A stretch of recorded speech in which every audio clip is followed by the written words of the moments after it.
I divorced my husband during his mental health crisis. What? I mean, best time, right? August 17th, 2023. Me, 38 female, and my husband, 38 male, have been married since 2009, and we have a preteen daughter. Last 3 years have been really tough on us because of my husband's bad working conditions that started to affect his mental health. I noticed signs of burnout and depression and brought up these concerns to him regularly. He was very dismissive and refused to see his situation and refused therapy. By the way, this comes from Thought Willing, and if you want to submit your own stories, go to r/OKStorytime subreddit. So he started becoming distant and often isolated himself and was regularly butting heads with our daughter. He eventually told me that he had met a woman at work. Ooh. Their relationship was not, according to him, physical, but he was in love with her and felt that she was his soulmate and best friend. Dude. Dude, come on. My working theory of why nurses cheat a lot, my working theory is because they go through so much craziness day to day that it's like a bond. It's like a trauma bond. Yeah. I mean, you're seeing those people every day, like literally for hours on end. You're probably sleep deprived. Sleep deprived. And the only person that will make you feel better is someone that might make you laugh or giggle. And then you're like, I'm in love. And you're going to make them cheeks clap and jiggle. And that's not an excuse. You need to figure that out, man. I'm just throwing that out there. Conspiracy theory. He said he was very sorry that he could not decide which woman he would ultimately be happiest with. I don't like that. Dude, if someone told me that, they were like, I don't know who to choose, I'd be like, not me. I'm gonna make that choice easy on you. If you there's Tom like, Cruise. There you go. There's this like saying that if you fall in love with two women, you should go with the second woman, because if you truly love the first woman, you wouldn't be in this situation. Exactly. He spoke out about this at home whilst I was having the toughest time of my life. I cried alone over my dreams and plans, everything we had together. He also told me that in order to clear his head, he would need to leave the house and spend some time on his own. That coworker had offered him her spare bedroom, and he was going to take it. I knew exactly where he was going with this. Dude, come on.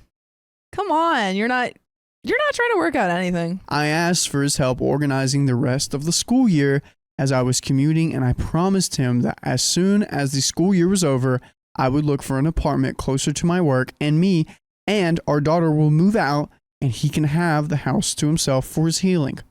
I found an apartment almost immediately, and we moved. He visited us one weekend a month and brought his chaos with him every time. The new home had become a safe haven that we cherished, and he took it over as soon as he appeared. And it felt like I wasn't breathing until he finally left. After 6 months of living like this, I decided I had given things enough time to mend, and they had not. I was still hurt and bitter, and he was still cagey about what was going on and what his ultimate decision really was. I told him I was done living like this, and I wanted a divorce. Nice. Don't be the other woman. No, he already told you that you are not a priority for him. He already told you that he's going to live with this woman that he was emotionally cheating on you with. He's done. He's done. Out of here. He absolutely lost his crap and left and drove back to our old house in the middle of the night just to get away from me. A week later, he told me the coworker is pregnant, and he was angry that I didn't want to even try and fix our marriage. Sophia, how long does it take for a woman to find out that she is pregnant? It's around like 6 to 8 weeks. 6 to 8 weeks. Okay, so yeah, sometimes you can find her earlier. But like that doesn't make sense. Like you're mad at her wanting maybe like 3 weeks. 3 maybe weeks? 6 to 8 weeks is when you tell other people. Chat. When is that? But maybe like it's 2 to 3 weeks. Basically, you did something 3 weeks earlier, and there's proof of that, and you're mad that your wife didn't. What if she did want to fix your marriage, and then all of a sudden, boom! Oh, by the way, she's pregnant. Coworker's pregnant. That's what. Yeah. Ooh. So like you're the other one. You're like the wife. And you're like, yeah, I'm gonna fix it out, and then boom, coworker. Like that doesn't make any sense. No. Your actions also have to line up with your words. Yeah. Since then, he has gotten increasingly more hostile and accusatory in his communication with me. Of course he is. He blames me for breaking up the marriage and abandoning him during his crisis. Dude, he's the one who literally chose another person. He says he was not himself and has no idea why he did the things he did, but that I was the one who left. He claims I was no help when he needed me, and that I clearly mentally abandoned our relationship long before, more than 3 years prior. He tells me I'm cold and calculating and clearly not the person he thought I was. That's insane. To have the audacity to tell your partner that you emotionally cheated on, Yeah. that they're not the person that you thought they were because they're leaving you for emotionally cheating on them. You know what? This career, just like working here, has made me want to become a speaker for men's mental whatever, like so they can fix their health. Because like divorces are like 58, 56%. Like I feel like men need to like figure out what's going on in their head before they get into a relationship. Yes. Thus, this doesn't happen. Yes. And dude, like I'm even scared to even like figure out what it is nowadays with the internet and all the incels and all this stuff. Like yeah, men don't do any interior work before they get into a relationship. It's true.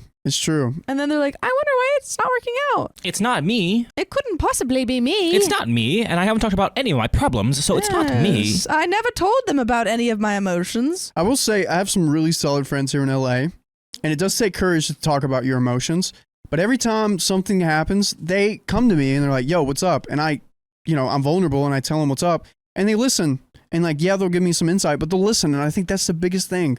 And thank you, Keon. Thank you, Dakota. Thank you, Sam. Thank you, John. Thank you, Christian and Malik. You're always there. I'm talking about but also Sophia has been my rock solid gal friend through all this. And Sophia. I honestly, the key for me to have a healthy relationship with women is to get the insight on like the woman mind. And like, you're always helping me. I do think like having a girl best friend does help out with situations like that. Yeah, no, they know how females work. Yeah. Hey. Yeah, he's my best guy friend. Yeah. And do you listen to him? Yes. Yeah, there it is. Sometimes. Do you listen to us when we give you advice, Sophia? Wow, how the She'll figure it out. How the turntables. Hey, I'm listening now. Okay, I'll hold you to that one, sister. If I make different mistakes in the future, don't worry about it. We're gonna go nana nana boo boo. That you smell like stinky doo doo. Don't worry about it. I understand that he is not well. He finally did go to therapy. Yes. I explained a lot of his action with that in mind at first. So I am the a-hole he claims I have become, taking his daughter away and leaving. We got some relevant comments. You're literally not the a-hole. Yeah. I don't understand. He's gaslighting you. Yeah. He betrayed you. Okay, I think Big Basin has a good comment here. You took your daughter and yourself from an unstable living situation. Exactly. Maybe it'd become stable tomorrow, but you gave it a lot of time. His mental health crisis may mean he's out of his mind, but either he's still responsible for his actions or he's not.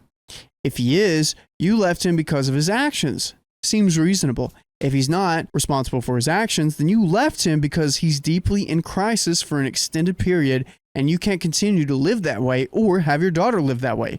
I'm curious and concerned about your daughter's experience of this.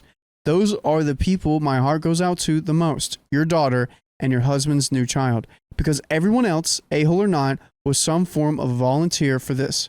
The kids get no choice but all the consequences. But I don't think leaving your husband while he's in crisis is unacceptable, especially given the long duration and terrible experience for you of that crisis. Not the a-hole. OP response. Honestly, it's our daughter I'm mostly worried about in this situation. He's clearly has changed a lot. No matter how much his mental health plays into it, everything we used to be so much of one mind has changed for him. He will not keep his opinions to himself when our daughter visits him, and honestly, I'm left to pick up the pieces when she comes back and slowly opens up to what her father has been talking during his visit. I'm really trying my best not to ever speak ill of him in front of her, and I basically keep my family in the dark because I don't want them to have an attitude towards him that could reflect on her. He seems to have no such issues as I'm slowly finding out. He chews me up in private conversations, which I can deal with, but he also says stuff like, after your mother punted me out, I can't help you anymore. Ugh. And all I want is to have our family back to our daughter. And I feel like that's horribly unfair. He's trying to manipulate your daughter into thinking that it's also your fault. He's using your daughter against you. Oh my gosh, dude. He's really wallowing in his misery right now, and I still have sympathy for him, but he is burdening his daughter and painting me as an absolute villain. He still hasn't told her about the new baby, and honestly, I'm a little lost at what to do with all this. I think... Dang, someone said, Frank the Pug says daughter needs therapy big time. Oh, big time. Because, I mean, even though OP's not doing anything, but this daughter is caught in between two parents who are fighting. Yeah. Messily. Yeah. And involving this daughter, even though OP's not, I mean, it's not like the dad is doing it. OP's not doing it, but like it's still, this daughter is becoming or is in between like a tug of war right now. Yeah, it's really... Yeah. Frank the Pug says this is the ammo for divorce. She needs to gather everything she can. Yeah, get the receipts going, get them lined up, ducks in a row. Just know, like, you are not the problem here. He is. And it doesn't... I think it does explain some of his actions if he was in a mental health crisis. You don't know anyone your time or your presence if they're actively hurting you, regardless of whether or not they're in an emotional, mental health crisis. Facts. It's true. We got an update. Let's do it. John, we're going to get back to the story, but you're old. You're as old as me now, pal. I might be as old as you, but I feel like you have oodles more wisdom. I've got some wisdom in this old noggin. You got a piece of wisdom for me right now? Always respect your And I think the other piece of wisdom that I've learned from John is join OK Storytime memberships. Yeah, that's freaking right. We have 60 plus hours of exclusive live streams on Monday, Wednesdays, and Fridays. It's only $5 a month, so go to the link in our description, youtube.com/OKOP show/join. Get it now while I'm still alive. And now back to the story. 4 days later. Hello, am I the a-hole? I have been reading all the comments on the original post and try to answer as many of the questions as I could. The original post can be found through my user page. I want to write an update since my post seemed to raise some questions, and also thank you for your engagement on the post. It's mean a lot to me. The divorce is in process. Good. And I have not seen him in person for some 4 months at this point. He mostly keeps radio silent until it seems he has to unload some hurt on me. I've kept my contact to him at a minimum, only ever messaging him in things regarding our daughter or requesting him to react to official paperwork or to his electric bills that I have transferred to him. Due to the circumstances in which we started this separation originally, I paid most of his living expenses, mainly since I have a steady job and get paid double his salary. This girl is paying for him. What does he offer? Nothing. He's still very much incapacitated by his mental health issues, and I wanted to alleviate some of the practical matters for him. Now that we are pulling everything apart, he has been, maybe purposefully, making this into a very slow and frustrating process. I still pay for his electricity, and he reimburses those bills for me at the end of each month. Sometimes he needs encouraging. Usually this leads to him messaging me all day, usually complains on how I'm now raising our daughter, and now that I've made him obsolete, his words, telling me to get a new dad, to help me with the job as soon as possible. He seems to try very hard to push my buttons by saying things like, it must be very hard for you to send your daughter to someone you loathe and hate so much. And if I make the mistake of losing my temper, even for one curse word, he will turn immediately and tell me to calm down, stop spitting acid, and maybe we should continue our discussion when I'm not so wound up. He's gaslighting you. He's gaslighting you so hard. Yikes. I have mainly chosen not to engage in these conversations when they start going off the rails. I have all of his outbursts in writing.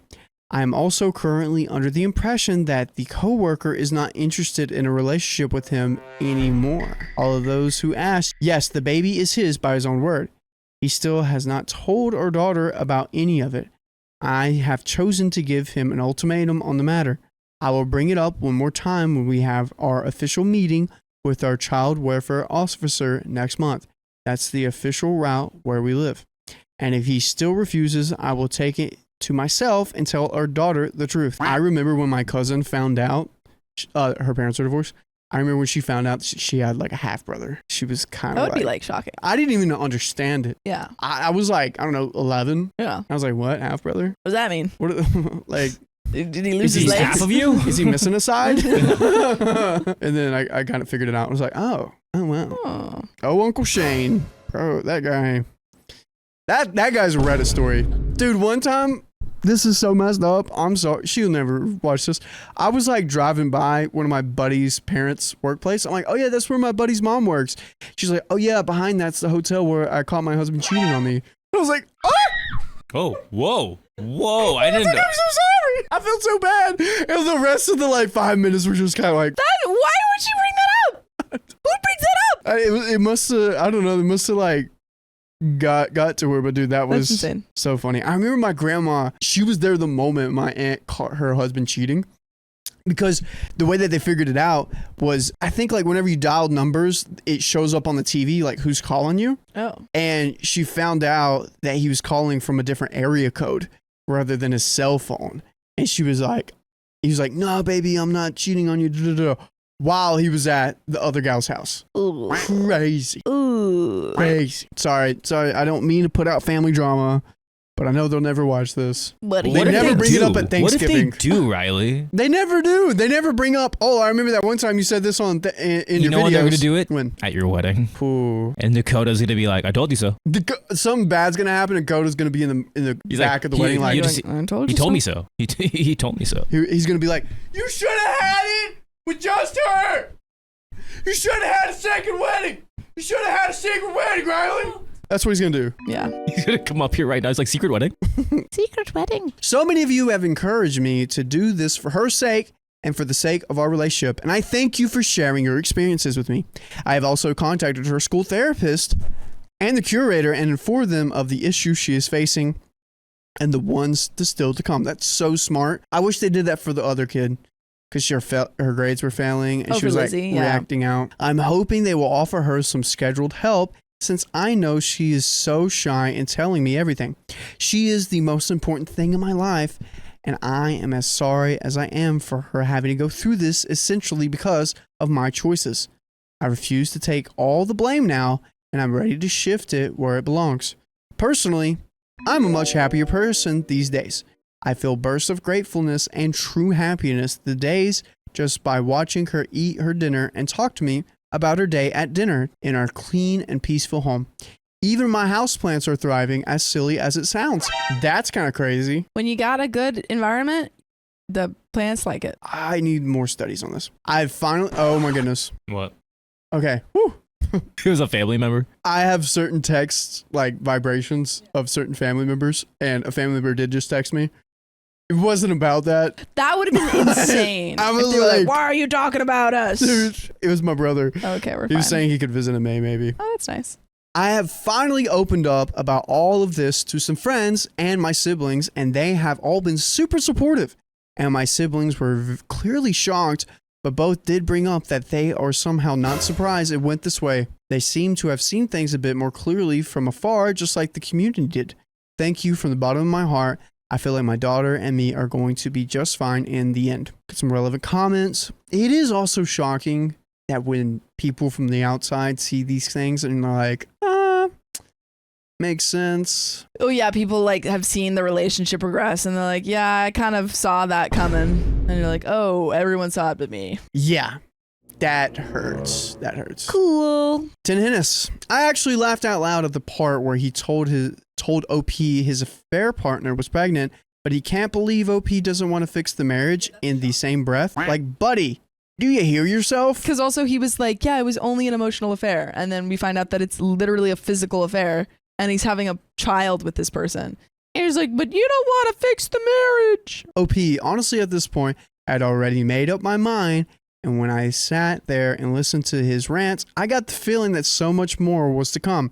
When he finally told me about the pregnancy, I nearly laughed out loud myself. It was so absurd that it felt like the whole drama had been turned into a facade. Farce. Like people would never believe me if I told them the whole story. And with that reaction, I realized that I was really mentally in a better place. 1 foot out the door and not ever going back. This was not my crap show to deal with anymore. Separate Punt 3186 says, stop paying the electric bill. Stop being sympathetic or empathetic with him. Do not engage. You need to do this for yourself. You owe that to yourself. OP, my friends have also told me to just drop the electricity contract from my plan and give it to him to figure out. Logically, I know it takes one call for him to make a new contract. He gives me excuses I know are false, but since I know how passive his mental health issues have made him and how insurmountable small things can become, I find it so difficult to do this and go back on my word. There is also the fear how making our current bad relationship even worse will inevitably reflect on our daughter and getting through all the legalities. And getting through all the legalities. I can't wait until this is all done and dusted. Update 2, 3 months later. Yeah, I mean, it's tricky because you're trying to get divorced and also your husband is actively trying to manipulate your daughter, which could make custody agreement really difficult later on. Yeah. I think talk to a lawyer. Oh, absolutely. Get custody of this kid as fast as you possibly can. 3 months later. Hello, Reddit. It's been months since my original post and update. People were very nice to me and offered me some really good advice and lots of emotional support and criticism. I took a lot of it to heart. I finally separated the rest of our finances, stopped paying his bills, and made official agreements on child support and custody, which remained shared for now as he went back on his word to give it to me uncontested. He did not agree to sign an official visitation agreement because he cannot commit to it right now. Oh my God. Like can't commit to seeing his child? He can commit to cheating. Yeah, he can't commit to anything right now, James. He can commit to making a new baby. Mm-hmm. I offered him every other weekend and a half of all holidays. He has started to meet our daughter more often, though, since nowadays she actually visits him on her own free will. It seems like their relationship has gotten a bit better lately, which I'm, of course, happy about. As long as he's not freaking saying bad things about you. Oh, yeah. He better not be. Better not be. He has been absolutely terrible towards me, though. He started a campaign of passive-aggressive texting after I asked him to be civil.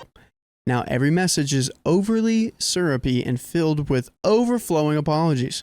I ignored this until he decided to talk to me face-to-face when he went to sign the agreements. He told me his therapist told him to talk to me for closure and speak his mind. So he did. He once again just explained to me how hard the last year has been and how I tore the marriage apart, how he was not ready to accept this divorce and never will be, how nothing in his current life is what he wanted or asked for and considers it an insult if I congratulated him over the upcoming baby, etc. This felt really off considering he just had moved in with his affair partner. He originally tried to hide this too and was evasive, but of course our daughter found out the next time she visited him and also told me. I know it is pointless, but I feel I needed to say something, so I told him that he completely continues to ignore all my pain and the mental work I had to do over this whole thing, and I can't help the fact that my love passed away in the process. He says I didn't even try. This man, the audacity of this man. All you had to do was try and keep it in your pants, but you couldn't. Couldn't do that. And now you're blaming your wife. It's my wife's fault that It's I'm my cheating. wife's fault that I couldn't be faithful.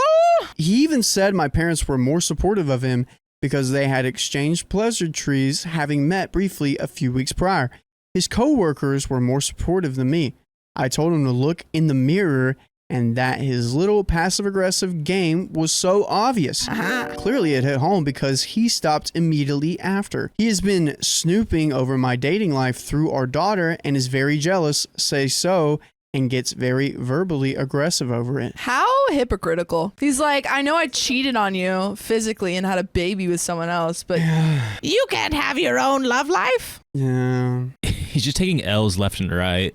He's such a loser. LL. It's an L7 weenie. Now the thing that brought me back to you here tonight is that despite my life having turned so much better in the last few months and me and my daughter have been happier in a long while, I fell into an unexpected hole today. He was supposed to have her over this weekend but ended up canceling. The reason he gave me was different than what he had gave her daughter, so I knew he lied to someone. Yesterday he blew up on me over texts that originally started as a discussion over our daughter's visits. He stated the same old song of me being so petty over such a minor thing as his affair that was apparently not even a real affair at first. It's like it wasn't even a real affair at first. Like I only physically cheated with her like later. This guy's delusional, bro. This man is crazy. He's like, it was just an affair. It's like no biggie. He's like, you did the worst thing. You left me for having You gave an up affair. on me. Gave up on us after I had a little affair. He wrote that my parents were right about me being too sensitive. Oh. He knows how low of a blow this is since he has been supporting me through my issues with my parents, invalidating all of my gripes my whole life with, you are too sensitive. I told him how low that was and that he does not get to quantify my pain, and he totally lost his marbles to the point where I had to stop reading his messages because I was afraid I would start to cry in the office. This morning, our daughter runs to me crying, happy tears and jumping of joy. Her father had sent her pictures of the newly born little sister. I congratulated the new official older sister, and we gushed over the pictures a little. Throughout the day, my mood has just been awful. I've gotten messages from my family asking how I am, because daughter, of course, told everyone, which is totally okay, but it's starting to weigh on me. I have been tired and easily irritated all of a sudden. I felt like I had no one to talk to, no one who had really understand, someone unbiased, an adult to talk to.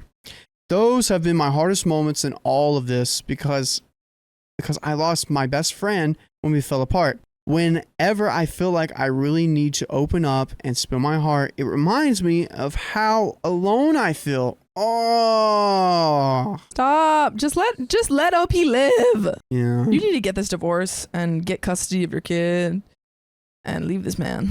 Just feel so lonely. Is this a normal reaction? I've been fine and very emotionally cut off from him for so long, and somehow the birth of his baby sent me into sudden nosedive today. Of course it's normal. You found out this like, you know, really big news that your ex-partner just had a baby with the person that he cheated on you with. That of course is going to bring back old feelings, And regardless then of how you for as well. Don't forget that. gaslighting you, and is still like harassing you and stuff. Of course it's going to bring up feelings. I guarantee you what happened with OP was like all the emotions finally subsided, and like she's like, okay, I'm doing great for my own, I'm doing great by myself, and then the baby made all those emotions come up again, and it's rinse and repeat. You find out new information and it freaking hurts. Yeah. I feel like I needed to tell all of this in my lowest point in a long while, so thank you for reading. If I fell at linking my previous post here, please look into my profile. They're my only post. Thank you. We got another update. Let's do it. Ooh, 9 months later. Oh, baby. Hello, Redditors. It's been a while since I have posted. Honestly, at this point, I feel the title no longer fits as I have realized my error, but I will keep for clarity's sake. First of all, to everyone who offered help and advice or just reached out to give a virtual hug, thank you so much. I remember the last time I posted, I was feeling a sudden setback due to my daughter's little sister being born. My girl has been so happy over her and loves her dearly. I really hope the sister gets to keep a relationship with her no matter what happens with their dad. Most of my personal life is going great.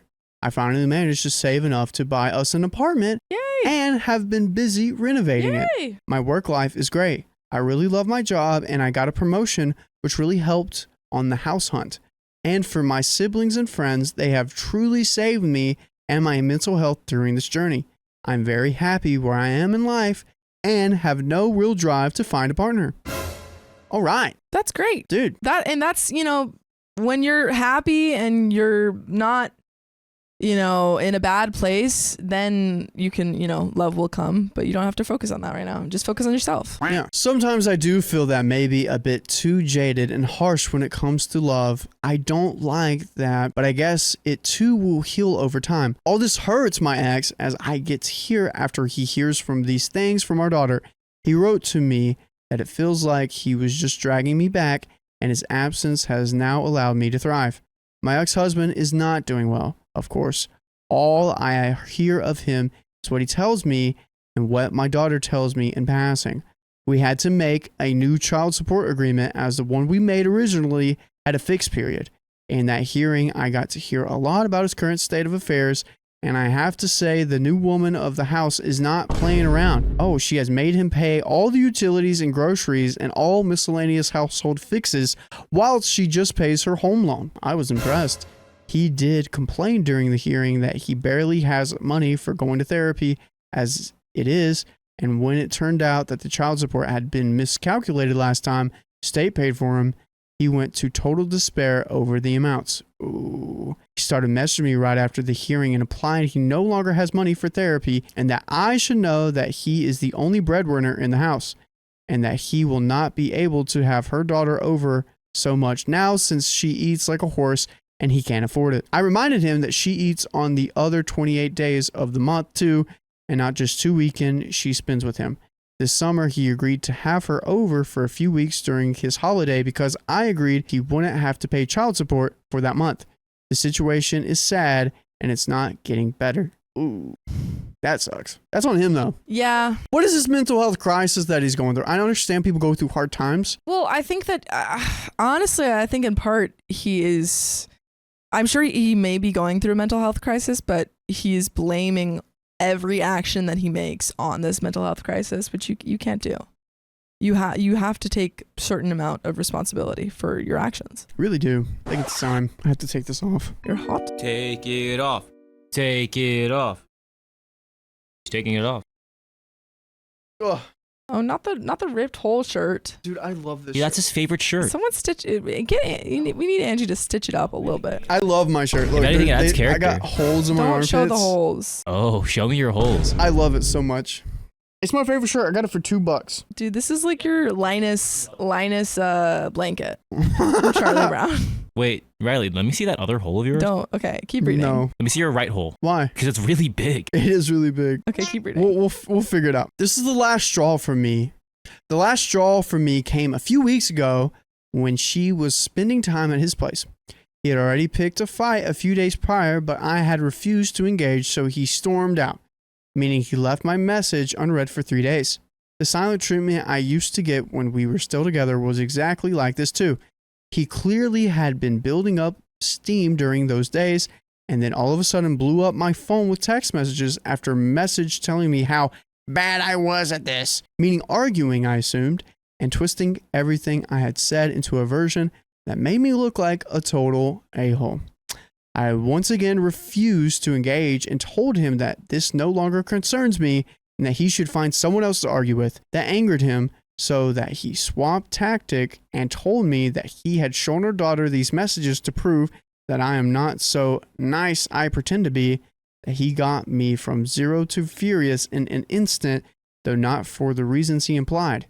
I told him that this was hands down the most selfish thing he could have done and that this is his daughter he is damaging with this behavior. Shit, why are you weaponizing her? I told him I'm absolutely done with him and I will not be in contact with him anymore apart from issues directly related to our daughter and her matters.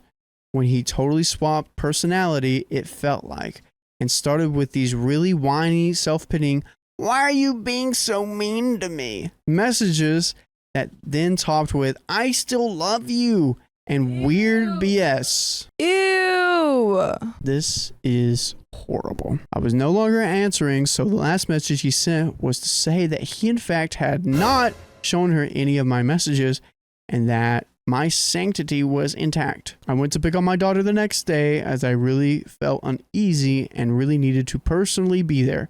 And maybe I could get her to talk to me during the car ride if he had been talking his truths again. And as we took a pit stop and had some ice cream, she quietly asked me to please don't take me away from Dad. He's manipulating everyone. Goodness gracious. He's manipulating everyone. And he's never being accountable for it. He's getting away with it. This is You can't keep getting away with this. horrible. Oh, you sounded like a Pokemon. What is that? Toad. That's Toad. That's Toad, I guess. Yeah. The Butterfree was pretty good.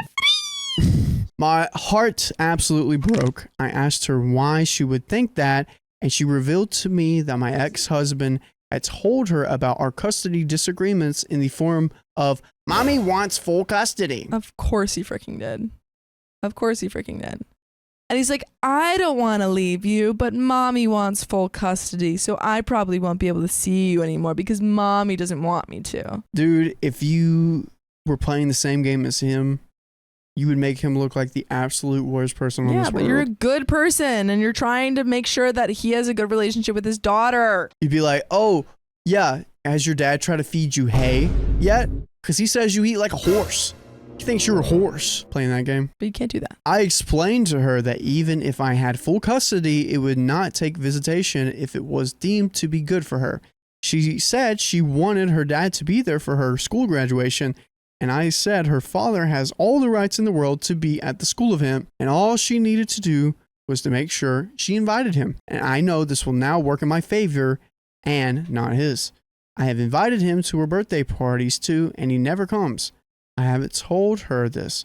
Now I made sure that she knows I'm not against any of this, and by making sure she invites him, he can now make excuses directly to her.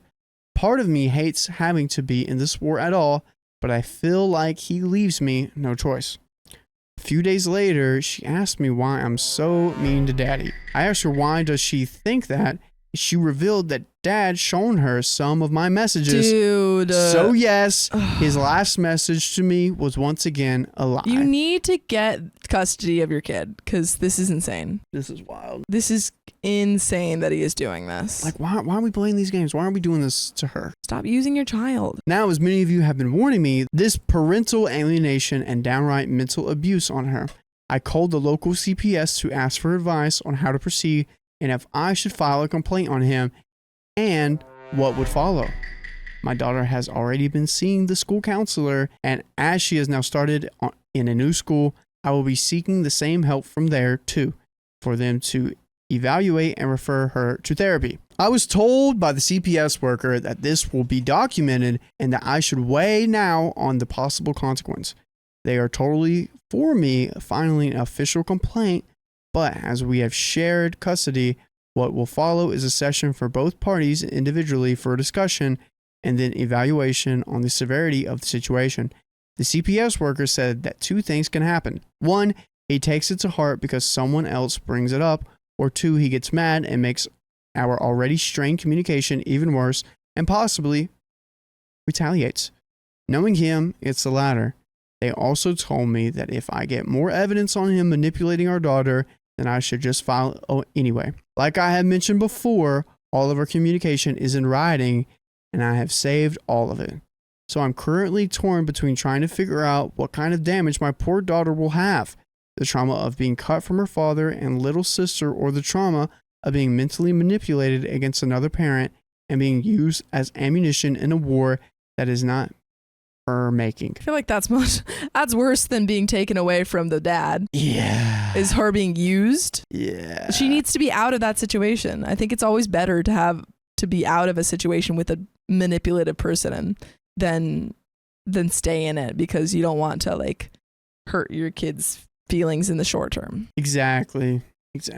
Oh, that's so tough. But then the short term questions are, where's daddy? Why can't you let me see daddy? You are mean to daddy. And those things are going to come in because he's worm-tongued. He's worm-tongued. Whichever it will be, I know she will blame me, and that probably is just my punishment too. I failed to protect her. Oh. And those who say I should not protect my ex and just tell her everything, it's not him I've been trying to protect her. Yeah. But for her. But yeah, you're trying to not like use her, which is what he's doing. You're trying not to stoop to his level, which is hard to do when you see him crap talking you. But it is the right decision. She should not be in this situation, but I admit, due to his actions, here we are anyway. He mocked me for being so naive that I really thought amicable co-parenting was stuff that people can do. Well, I sure as crap can't do it alone. And children are very perceptive. She knows her father got another woman pregnant, as she puts it. But she is also being fed this weird narrative by her dad, where I clocked out of that marriage years ago and was just pretending to be all he needed was a hug, but I turned my back on him and abandoned him like I abandoned my parents because I just couldn't get over it like everyone else in this planet could. Whoa. All his words from his rant messages. And she does talk to me still, so I can verify he does really tell these things to her, and we will tell you more stories just like this. If you go to your favorite freaking podcast platform, search up OK Storytime, and we have a plethora of stories just like these. Just like this one. Sophia, what are your final thoughts before we get to the update here? Oh, this is so frustrating because, again, OP is trying to be the best parent that she can in a very, very tough situation. Linda says, it's hard to say her dad is lying without calling him a liar. Yeah. I really just wonder if there's any way that you can get lawyers in on this, because you need someone else to mediate this. It's getting out of hand.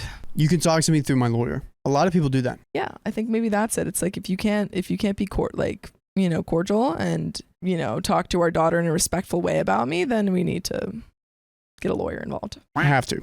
Here's the rest of the story. So here we are. The good, the bad, and the bat crap insane. All I can hope is that I can make the right decision for my daughter and that she could grow to be healthy and a happy adult. If that requires her to come to me one day and ask for me to justify the things I did and say, then I'm happy to have the conversation with her. Thank you, everyone, for your messages, support, and criticisms. And that is the end of the story. That's the end of the story. Wow. What a tough situation. That is a very tough situation. Mm-hmm. Parents, protect your children, and this parent is. Yeah, she's doing her best, and it's just getting very hard because you're working with someone who is actively trying to sabotage you at every turn. Eliana Bain says CPS is the way to go. The guardian ad litem needs to decide the safe place for the kid. It might be neither of them. Agreed. It's true. Agreed. Yeah, and Everyday Loser says you need to desperately get supervised visitations only for the dad. Yes. Guys, we're going to read another story. I'm going to read these donos. I'm going to let you read that one. That's a big word. Obligatory tip for endometriosis awareness. Thank you. And Miss Ray, thank you for the $20. This last 2 weeks has been hard.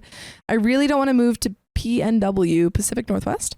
This has been my home since I migrated. I hate goodbyes and I love my job and friends. I'm glad I'm able to catch up today. Riley, don't cut your hair. It's cute. Thank you, Miss Ree. And hopefully you can work out a situation where you don't have to do that. My twin sister tried to force a double wedding and almost got me arrested.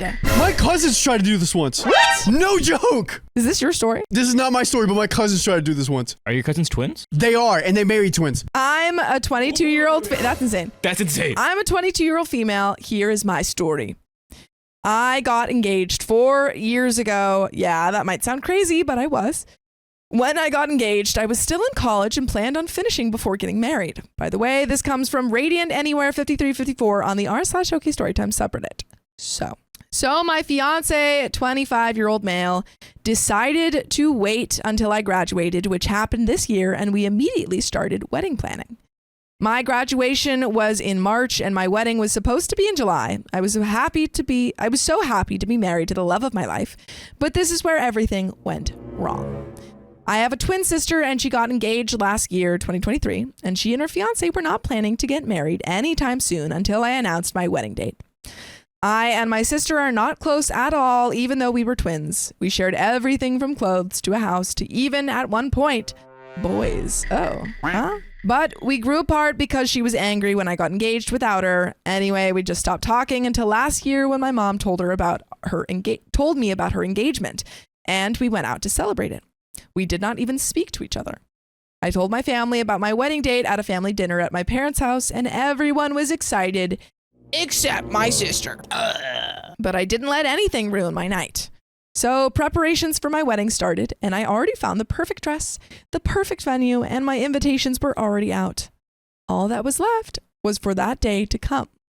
Little did I know, my sister had other plans. Ooh, 3 weeks before my wedding day, I get a call from my wedding planner saying my sister is asking what my dress looks like and what my fiance's suit looks like. I was like, why is she asking? I thought maybe she needed ideas for her own wedding. But boy, was I wrong. 2 weeks before my wedding, my sister's fiance texts me and says how happy he is for me to agree to a double wedding and how he's excited to make memories with me and my fiance. I was like, I don't even know about it and I never agreed to it. But he kept saying my sister said so. I called my mom and she knew, but felt like it was the right thing to do because we were twins and we should do everything together. This is so weird. That's weird. This is so weird. That's weird. I called my sister, but she didn't answer. So I drove to her house and confronted her about it. She just said we're twins and we should do everything together. And it'll be a new memory for me and her. She told me I should stop being a bee for not wanting it. What? You're not invited to the wedding anymore. You're gone. Mind you, I paid for everything. I mean everything. And all she paid for was her wedding dress. I told my fiance and he said to me, do whatever you want. I'll support you. So I told my dad and he told me the exact same thing. I moved my wedding to December but didn't inform my mom and sister. I informed all my vendors and my guests. My fiance and I decided to take a trip to Spain and I turned my phone off so no one could reach me. When I returned, my mom and sister were furious. They called me selfish and said I'm an a-hole for doing that without informing them and they will not be attending my wedding. Am I the a-hole? And there is an update. Oh no, you're not going to be attending my wedding? No. I feel like they just set this up so they can have a reason not to attend your Yeah, wedding. maybe they chose the craziest thing. Yeah. Why would we want you at the wedding? I don't know. Why would anyone want them at That the wedding? twin seems like she wants to do everything together. She's weird. She's weird. Literally, she wants to have babies together, it sounds like, too. Like, she gets to that point. Not with you, not with the twin, but like, Yikes, man. let's coordinate, have babies together. But there is an update. Hi, everyone. First of all, I want to thank you guys for the support and ideas. I have an update. My wedding was 3 days ago. I am currently in Thailand for my honeymoon, but let's dive into the update. You guys were right. My sister tried to crash my wedding. Of course she friggin' did. Of course she did. She probably showed up in the wedding dress, tried to walk down the aisle. And not just that, she almost got me arrested on my wedding day. So the weeks leading up to my wedding were silent from both my sister and my mom, so I thought nothing would happen. But I was wrong again. My fiance and I planned a small get-together the night before our wedding with just our bridal party. Everything seemed fine in the beginning. We made reservations at a restaurant. We got to the restaurant and found out we were already there. How is that possible if we just got there? The manager was called and he told us we already checked in for our reservation. He swore he saw me. Evil twin! And my fiance was like, there was no way he saw me. We continued to argue with the manager, and as we were, our friends started to show up. We explained the situation to them and they too were shook. At this point, it has not hit me yet that there is only one person who also has my face. Security was called and we were let out of the restaurant. We were in the parking lot when it hit me that my sister was the only one who could do this.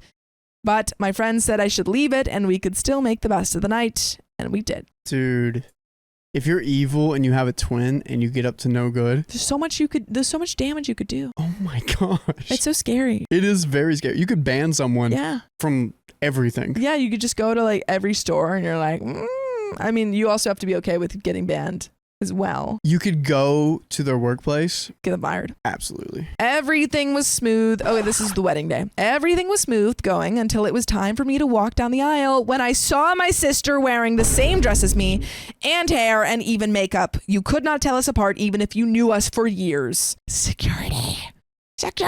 Oh. There's going to be a moment where they're at the wedding and they're like, no, I'm the real OP. And the husband's like, oh no, how do I choose? This is weird. You know? This is really weird. I immediately asked her what she was doing, and she looked me in the eye and said I was an imposter, and she was the real me!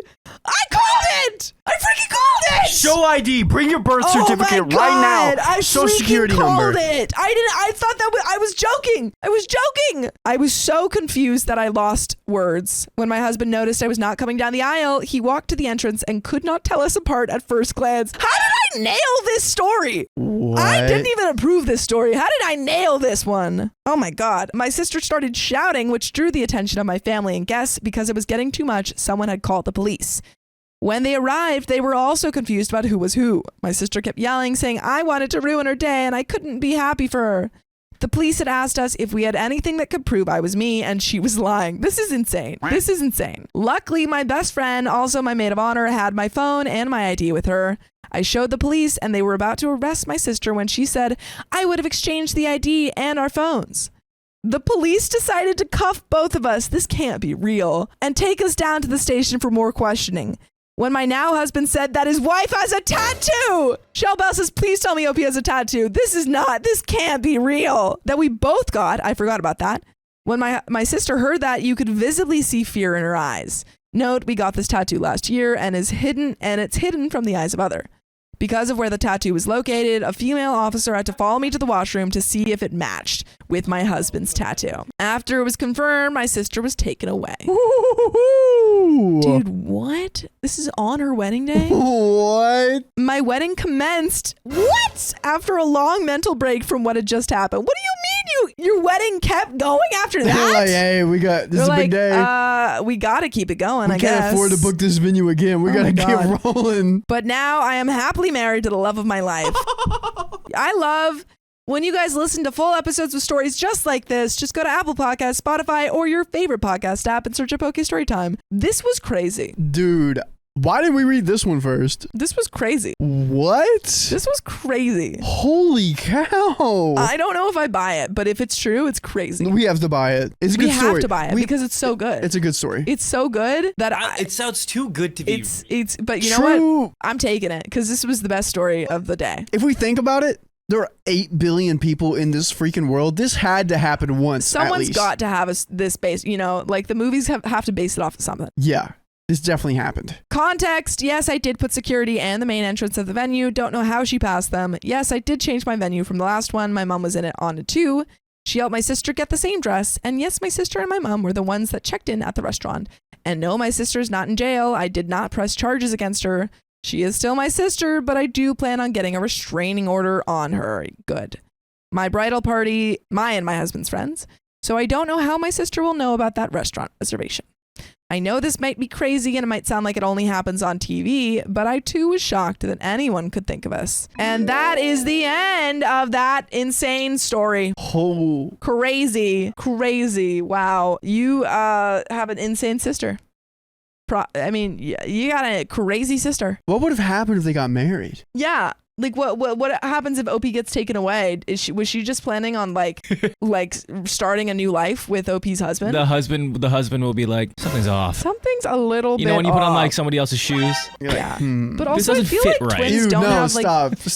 But I feel like twins don't have the same voice. Whenever my grandfather on my dad's side died, he wasn't really close to me, so it was okay. My dad found out that he had a half sister, and that half sister had 6 kids. 5 girls, 1 boy. Well, I think back in 2022, they have twins and then they have another one. So one twin got engaged. And then one of the sisters that has been with her boyfriend for like, I think 5 years at this point, she was kind of like, why are you not getting married to me? And the twins were only together for like a year and a half, 2 years. So then that sister then got engaged because the boyfriend was like, well, I got engaged to her now. And then the other twin engaged. Mind you that the twins are dating twins. So the twins then are now marrying twins. Dang. So one twin was getting the wedding together, had a location, everything was good, everything was looking great.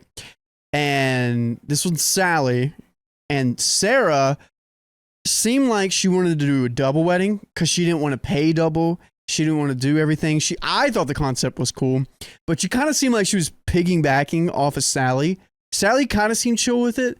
I don't really know what was happening behind the scenes, but they ended up doing separate weddings. And like even the twins' brothers weren't even the best men at each other's weddings because they had to save money.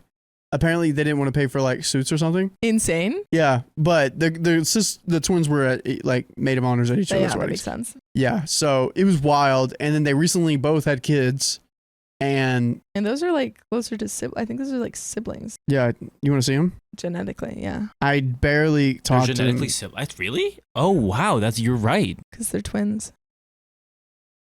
Yeah, I don't know which one's which, and I don't know their names, and I feel like a bad cousin. Because as soon as I left for LA, they started having kids, and I'm like, so much happens in a year. But dang, that's the end of that story. And My disrespectful in-laws always ruin special moments, so I went no contact with them.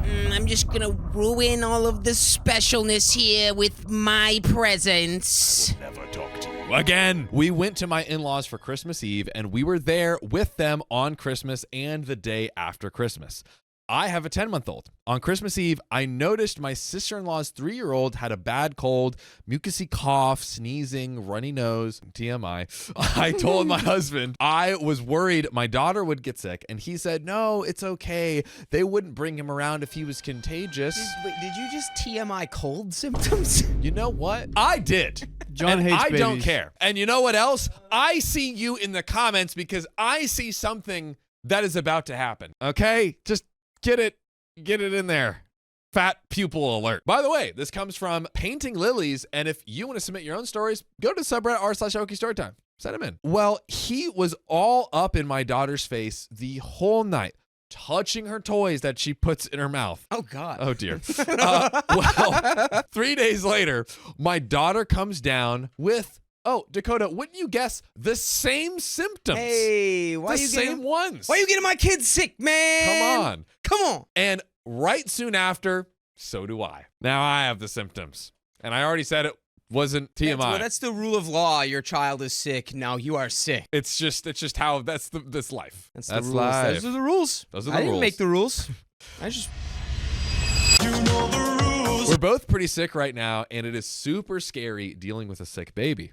I am also pretty mad because I paid a lot of money for a new gym training program I am starting tomorrow, and I need to be in good health, which I am not. Today, my sister-in-law asked how we are feeling, and I was honest, and I said not good. I asked her if she could please let us know the next time we are going to be together if her kids have a cold. Well, she got so offended and told me that her kids aren't sick and that they weren't sick at all when we saw them and that it was all in my mind. It was just a figment of my imagination. It was all an elaborate illusion conjured by a court jester. But these sneezes are real. This schnot is real. Yes. This cough is real. You can't deny the reality. Don't do that. It's real. She told me that no one else is sick, so obviously it wasn't her kid. She told me that if anything, I put her at risk. She's pregnant because my daughter obviously was coming down with something. Whoa. Down with the sickness. Down with the sickness. That's a crazy, your kid was sick and now you're gaslighting them so hard. Like, no, actually, your kid's about to get us sick. Yeah. Sounds like a real Alex Hirschman type move. You're not, dude. You're not wrong. Alex, we love you. You're not But why wrong. every time you come, we all get down with the sickness and not in the fun rock band kind of way. He did come last week, and I think everyone's fine. Yeah, Yeah, we're good, not that's sick. true. No, it's over. The It's era just- is over. I loved how it happened twice, and he was like, "I'm pretty sure I didn't do that." To be fair, twice in a row, man. That's Twice in a row. No, it was like But a we week in a still- row, we bro. still love you, Alex. we still love you. The stigma will forever stay. It's just what we do on this show. It is what it we, is. We badger lovingly. Your emoji is the germ. Oh God, don't give Kat that idea. I'm sorry, that was too bad. But side note, when I was pregnant last year, we went to dinner for her birthday and her kids were sick, which they didn't tell me about. So this has happened before. And I ended up being sick while 8 months pregnant for 2 whole weeks. So this isn't the first time. So she told me that it's my fault because I go to the gym and I shouldn't go to the gym if I care about my family and I should live in isolation with my daughter for the rest of our lives. Wow, that seems like a drastic response. Bold perhaps. statement. I mean, I'm guessing OP is infantilizing language, basically like, why are you not spending time with your kids? It's like, bro, I gotta, let me just like work out like an hour a I week. need something. Something, man. By the way, I have a class I go to with the same 6 people and we have our own equipment. None of those people are sick or have been sick, so they're not any patient zeros or anything. I normally wouldn't have said anything, but I'm just really sick, pun intended, of being walked all over by these people, and they blatantly put my daughter at risk knowing she's so little just because they didn't want to be alone on Christmas. I'm just selfish in my opinion. Then she tries to gaslight me and makes me think that I'm crazy and I'm making things up. Even my husband confirmed that his nephew was sick. It's so sad that I can't have a mature, open conversation with this person, her own sister-in-law. I don't want to ever see these people again. Lol. And we have some comments on that. Hitting the lol after that is wild. I don't ever want to see these people again. Ooh, lolsies. Lolsy random. So commenter number 1 responds to that. Colds are contagious 100% of the time, regardless of fever, age, days sick, etc. I did not know this until Recently, my sister-in-law rugged her sick kids all over the place visiting. Probably, let's say dragged. My sister-in-law brought her sick kids all over the place visiting relatives. I said no, plus the poor kids are miserable. OP replied, my sister-in-law thinks that because she and her husband aren't sick means that her kid isn't contagious, but I'm pretty sure parents build up certain immunity, right? Her son is in daycare and is always sick. Yeah, just because one person doesn't get sick doesn't mean person number 2 ain't going to get it. Yeah, some people get sick really easily, and some people have a crazy immune system. It just depends on the person. My dad's one of those people with a crazy immune system. It's annoying. Of an ox. Yeah, like a turbo ox. He does not get sick. Turbo sick ox does not get sick. Turbo sick ox is immune system 9000. That's my dad, turbo sick ox. Well, turbo sick oxes aside, we have an update. Going back to that last sentence, which was, I don't want to ever see these people again, begs the question, Dakota, should we go no contact over this? I would like a poll, if we could, please. No contact or nah. I'm curious what chat and comments has to say. Please please share your thoughts. Dakota, what are your thoughts? I mean, I'd probably say like don't initiate contact. Probably don't just like do a hard cutoff. Clearly, it's like they just like have a very limited ability to think outside of themselves. Yeah. But it's like, you know, you're kind of stuck with them in a way. Mm-hmm. I don't know. It's like, I think just like a really direct conversation can be had. I feel like you kind of like disrespected me. Yeah. Completely ignoring everything that I said. Yep. And then exactly what I didn't want to happen happened. And I feel like now you're like, well, that's not even my fault. Hello, knock, knock. It is, though. It's like, let's acknowledge that. So you're already on the side of no contact. I'm going to push you even further in that direction. This is OP's sister-in-law. Right. Not the sister. And we've said many times, like a good general rule of thumb, perhaps a John and Dakota golden rule. Maybe they say that. Generally let the person who's directly related deal with the family. Yeah. Right? So I think it's her also. I do like the direct conversation. I think she absolutely should. Like, she should be the one directly talking with sister-in-law. But then also it's like, hey, husband, this is your sister. She's getting our kid sick. She's getting me sick. She's disrespecting my boundaries.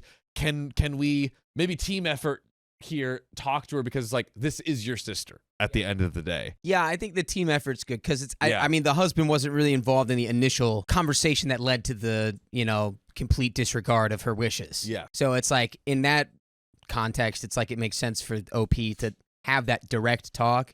Maybe having the backup there of like the direct. Check your man, brother, your sister, but mans. like, I would say try to just sort it out between the two of you first. And if she's still just like completely empty skulled here, it's like, all right, husband, talk to your sister because I tried. She won't hear a word I say. I like that. I like direct communication first and then try to loop in husband if we need reinforcement. Yeah, yeah. But we might be going no contact. We're going to find out in this update. So, update. Hi, all. I wrote a post about a month ago about how we went to a Christmas dinner at my in-laws' house with my 10-month-old baby, and my sister-in-law didn't tell us that her kid had a cough and a runny nose, and he ended up getting my daughter really sick. When I called my sister-in-law out on it a few days after, she got really mean towards me. I texted her and told her I would appreciate it if she could next time tell me her kid was sick before we went over. This way we could decide if we wanted to risk it or not. She got so mad at me and told me that I'm a horrible person and that her kids weren't sick and that I should just isolate myself and not leave my house for the rest of my life. She told me that I shouldn't go to the gym at all if I cared about my family. Which is insanity. Bro, you should go to the gym if you care about your family because you're going to be your best, healthiest self to care for your family. I feel like the sister-in-law is just saying this because she's like, Well, I guess if you're so afraid of germs, if getting sick is such a big deal to you, why don't you just never leave your house? If you really love your family, you wouldn't even go to the gym. What? Come on. just take a little, be like, oops, okay, yeah, I'm sorry I got your kid sick. Yes.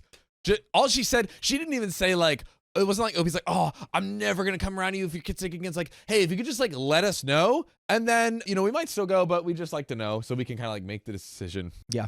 To be honest, I was very nice to her in the text until she wrote all that. And I just didn't respond to her because I thought it was really uncalled for and she hurt me. She hasn't reached out since she wrote this all about a month ago. And I obviously haven't either because why would I want to be around a person like that? I feel that every time I forgive her and I start to let her into my life again, she gets mad at me for something and then throws whatever I shared at her in my face. Like this time, I was so happy about getting back to the gym and feeling like myself again, and she threw it in my face. Now, my daughter's first birthday party is coming up this weekend, and my father-in-law told my husband that I need to go and resolve this issue with his sister. Lol. Bro, how about check your daughter? Right? Come on, dude. How about that? What do you mean I have to resolve the issue came from her first. I tried to preemptively I tried to prevent the issue from happening in the first place, and I was not listened to. Like, I was disregarded. So how am I supposed to be able to solve this when I'm disregarded? Some people just can't, like, see things clearly. You know what I mean? Like, some people see this very clearly professionally made giraffe, right? And they're like, oh, this is a giraffe, right? Other people see it and they're like, what is that? I don't understand. And you know what? Some people see this and they say, oh, what is this? Is it a small intestines? No, it's a snail. That's clear. Some people just can't clearly see things sometimes, right? It's true. Father-in-law is not seeing clearly. That's the moral I feel like of the it story. also, it's you're gonna have to take the side of your own daughter instead of your daughter-in-law. You know, F that. Exactly. Which F you that. shouldn't just do that, but also like that's where that comes from. Hey, daughter, you stupid. But you should be able to check Come on. that. Let's be real here. I just laughed and I'm honestly annoyed. Why do I have to go to her house to speak or even initiate conversation with her? I didn't do anything wrong. If she wants to come to my daughter's birthday, fine. If not, that's fine too. Like, I'm not going to sit down and make peace for something I literally didn't do. This happened a few months ago too. She ruined my wedding pictures. She is angry with every single one of my bridesmaids' pictures because she was late getting to me for pictures, so they started without her. Once again, that sounds like your fault. I ended up going to her house to apologize to her for starting without her on my wedding day just to keep the peace in the family. So this isn't like there's multiple other instances here. It's like the straw that broke the camel's back kind of. Right. Yeah. It's same. Yeah. She didn't even apologize to me for ruining my pictures. She just kept saying it's how she felt in the moment, and she thinks it's funny now. I ruined your wedding pictures. That's hilarious. Yeah. What? Lol. That's a lol. The vibes are all wrong. No, I ruined your wedding pictures. It's a lol. Bad vibes. It's a lol. no. Well, I'm really glad she thinks it's funny. I think the situation is funny because I won't be speaking to her ever again. I mean, yeah, it's not with the extra context of the it's Low contact, like hospital emergencies, yes. Everything else, like I ain't trying to chop it up with you. delicate political dance, keeping everything peaceful in the family, family in law. Yeah, I feel like low is generally achievable. Maybe you won't get it perfect every time. Maybe she'll, whatever. But just avoid. Yeah. Avoid and find your peace. Live your peace. Indeed. I just don't want to deal with the disrespect anymore. And honestly, she was the one that said mean crap to me, not vice versa. I've always apologized to her even when I didn't have to. I'm honestly done dealing with her. Relationship over. I want my daughter to grow up knowing what respect is. What would you do? I'm editing to add that my husband told his dad that he feels that I did the right thing and nothing wrong in the situation, but he still feels that I should talk to his sister and straighten things out. Something I refuse to do. My sister-in-law had asked me to be the godmother of her child that will be born in May. I already told her once, I don't want to. I don't want your freaking baby. I don't want your sick, snotty freaking, I don't want to be a snotty godmother. I don't want that little kid going, you got games on your phone? No, I don't want that kid around. Not today. Get him away from us. Not tomorrow and not for eternity. And then starts touching all your stuff. No. I already told her once I didn't want to, and she insisted. Now I really don't want to. And we have some relevant comments on that. Commenter number 1, OP, you are taking the correct action. It sounds that everyone is enabling your sister-in-law and are demanding the same of you to keep the peace. Now you are dealing with a selfish, nasty, rubbish person. I have 4 sister-in-laws who are exactly the same. I mean, truly horrid, so I can relate. Side note, commenter number 1, that sounds like a nightmare. So my thoughts and prayers go out to you. 4x? 4 times the sister-in-law? 4 times what we're seeing here. I don't know if I can handle that. That might be a divorce. Yeah, dude, that's crazy. Oh, just kidding. You cannot enable people like this. You put them in their place, which you've done. no one wants you to rock the boat because she'll throw a fit. Yes, actually, that's so true. Like, they just don't want her to like, that's what everyone is wants here. Exactly. Let her throw a fit. Have your husband and, if possible, foster-in-law read the Don't Rock the Boat essay. You can fit it in the sidebar on r/justnomother-in-law. It's excellent and will open their eyes. OP responded, thank you for this. My other dilemma is that my in-laws have family dinner every Tuesday with sister-in-law and her husband. Obviously, we used to go, but not always because I work and many times I have meetings on Tuesday nights. Anyway, we haven't gone since she's been mad, and my in-laws are pissed at me because they think I'm avoiding them all. I tell my husband he can go, but I'm not going. He refuses to go without me, so they think it's my fault. Dude, husband, why are you not making moves to help your wife? So he did tell them before, like, hey, I think OP's not in the wrong and everything else, but I think it should be like very much, they're like blaming her. It's like, no, let me make things crystal clear for you. It's not her, it's me. Like, she is disrespecting my wife. You all are enabling it and disrespecting her too. So like, if she doesn't want to go, heck yeah, she shouldn't go. I guess that is support in a way. Yeah. I mean, clearly it's, but I feel like all it does is it adds up, building up the pressure of the negativity coming from the in-laws. Because now it's like, well, now you're taking our son away. So it's like, in a way, like, yes, I understand. Like, you can have that talk with your wife and be like, I want to stand like by your decision and how you feel. But it's like, you also need to be like, all right, you're playing politics. Yes. With the in-laws, with the family dynamic, you were playing politics. So it's like, it's a tactical decision to continue to go to the family dinners, even though you're not cool with them right now, because it's going to end up making them cooler. It's going to take the heat off of your wife, off of OP. Yeah. So I get that. And then also it gives you the avenue to like try to champion her at the dinners. And also, I think you're saying, like, you're suggesting, hey, go to the dinners anyway. For the husband, yeah. At least, because it'll help take the heat, I think, off OP in terms of the family being like, well, now they're not even coming over to the dinners. Oh, she's just avoiding us all. She hates us all. and it's like, you know, he can have some words. And then also, my idea is OP should write a letter and have it be read by husband to those. I like that idea. The pertinent parties. I like that idea. I think it's just such a slippery slope because like then OP every Tuesday, just like, I am about to sit through this headache for the 2-3 hours on my Tuesday night every single week of like knowing that sister-in-law is going to be there. I think it's... No, I'm not saying OP goes. Oh, husband goes and reads the letter. Right. Oh, without yes, OP. Yeah. Without OP. Yes, I'm totally on board with that. Yeah. I'm totally on board with that. I like it. Let's see if OP actually does it. Commenter number 2, Photoshop her booty out of the pictures. Lol. And now we have update number 2. We're going to dive right in. So I had a post about my sister-in-law who's pissed at me because I told her a few days after Christmas that the next time her kids are sick, I'd appreciate it if she let me know so I can decide if I want to risk getting my baby sick. Basically, at Christmas, she didn't tell me her son was sick and got my 10-month-old severely sick.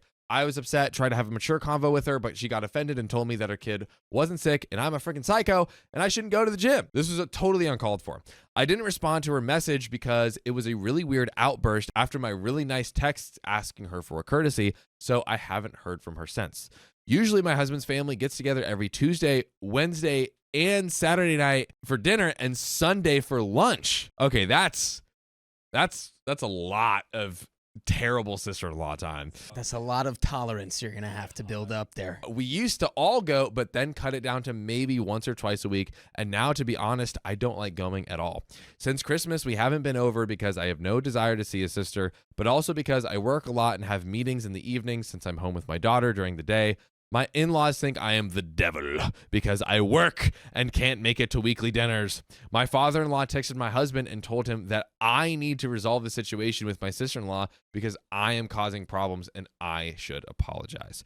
My husband did stick up for me and said, no, I didn't do anything wrong. Correct. What? Correct. Yesterday, it was my daughter's first B-day and my in-laws showed up with my sister-in-law and her husband and kids. Surprisingly, honestly, I said, hello, thank you, and goodbye to her. I didn't want to talk to her, and she was super fake towards me, acting like a good person in front of everyone. but I know the truth. I hate the switch up, dude. I know the truth. Those kind of people are the worst. Little, what is it? The gremlins, right? They're cute and furry. It's like the Furbies. Yeah, it is. Yeah, where you Gremlins. feed them after midnight. Yeah. Yeah, and then they go crazy. That was the Gremlins. Haven't seen That's the one of the movie. movies where the guy goes, niche reference. Let's continue. Niche movie reference. It's sickening how she makes me out to be the bad guy when it is the opposite. My mother-in-law and father-in-law are visibly annoyed with me because yesterday they didn't even have 2 words to say with me. I was in the middle of a convo with my friends and I was holding my daughter, who was chill, and my mother-in-law came over and snatched my daughter aggressively out of my arms without saying anything and walked away with her. My daughter obviously started crying. Hey, are we about to enter the ring? Like, are we about to throw down? Because you just snatched my child away from me. Last time that baby came out of my cooter. Last time I checked. The child is faultless. Don't involve the child with your negative energy. What is wrong with you? So, like, that is honestly atrocious. Husband, where you at? Where you at? Where is he?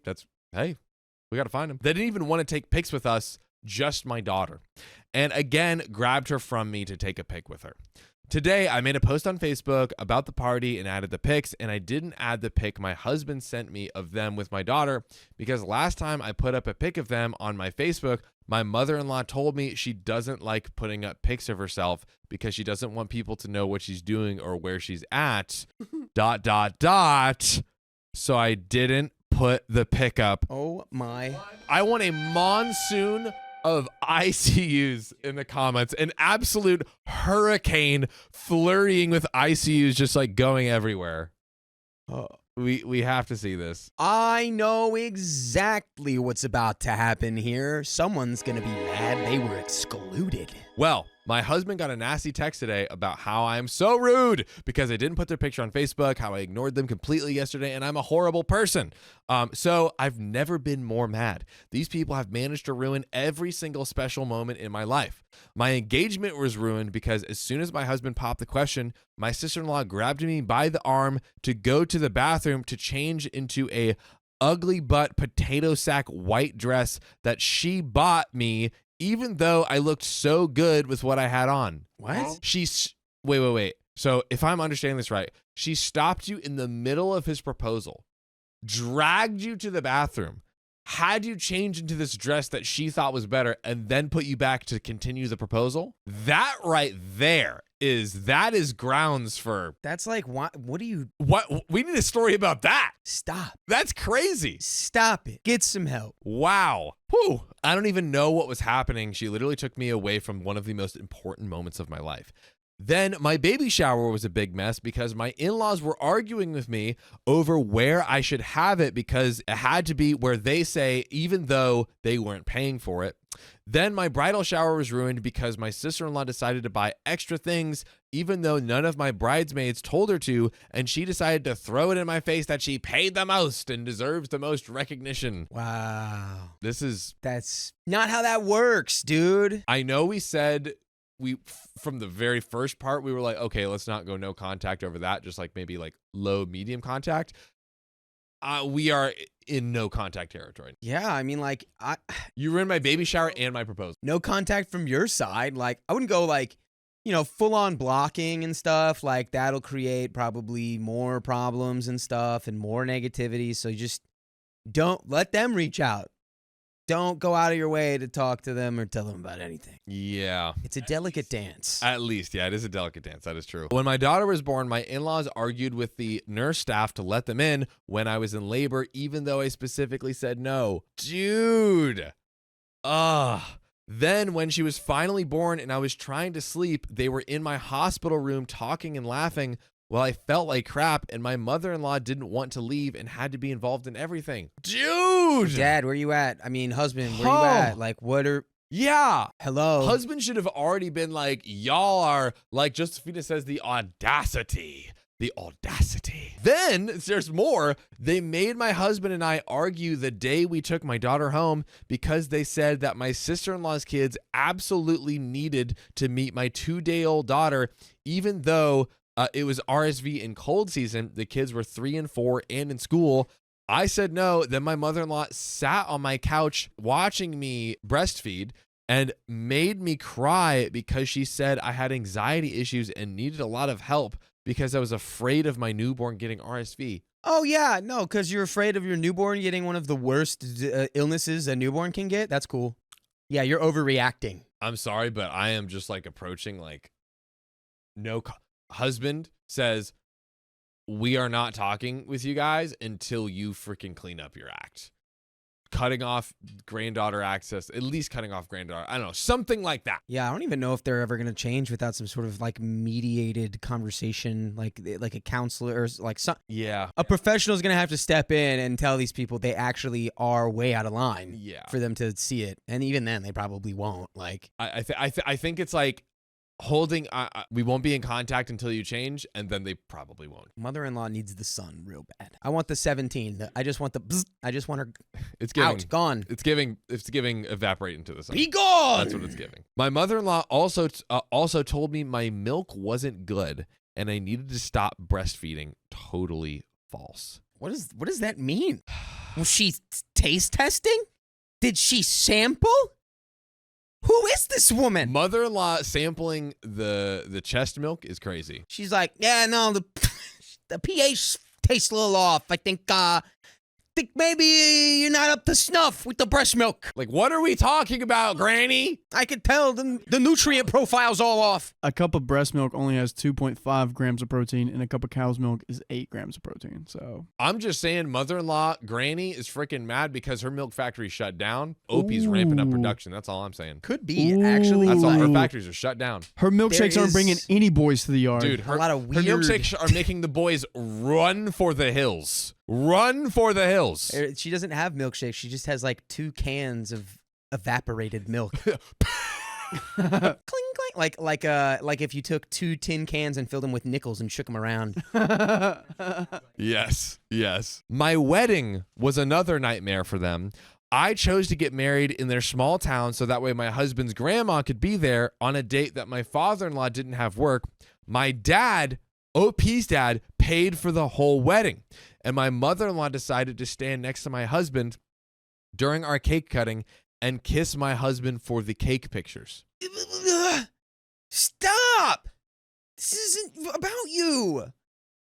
This is not about you. It's about your son and his wife, not his son and his mom. You and your dry milk factories, what do you want to marry your son with this? Hey, yo. What are we talking about? It is. There's so many like. Ugh, it's just so weird. Golly. Then my sister-in-law was late getting to me for my bridesmaids pics and was pissed at me for not waiting for her on my own wedding day to take the pictures. So she decided to not smile in any of the bridesmaids pictures from my wedding. Yep. You're just making yourself look bad. Just Photoshop that. Photoshop. Get her out. Get her out. Bad Photoshop too. Get her out. Yeah. That'd be funny. Or Photoshop her face to just like. Yeah, make her like. Yeah.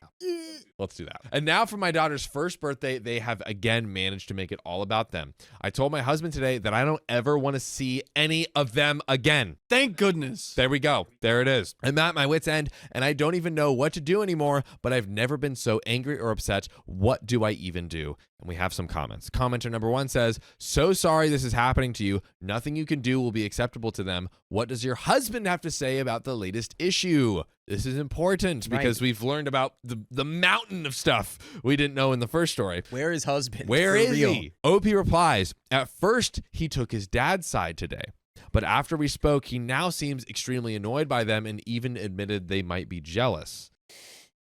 So we have an update number 3, but really quick before we get into that, Dakota. First, you're for no contact. Yes. Yeah. At this point, it's like, dude, for all intents and purposes, yeah, I say no contact. Just don't do, in my head, it's just like, don't do the blocking outright. Because then it creates, I mean, but honestly, I guess it doesn't matter. If you're just like, I don't ever want to see these people ever again. I think we got to do it at this point because for OP, like, because we've reached the point we're ready to go full send. I think it's like, hey, you go tell them that I don't want to see them again. Here's the tricky part. Husband, I think, is more entitled to pick as he chooses, would you say? Well, I mean, yeah, because it's his parents and It's his family, parents and sister, the baby. This is a joint decision. Does OP go to husband and say, I also want baby to go no contact with them.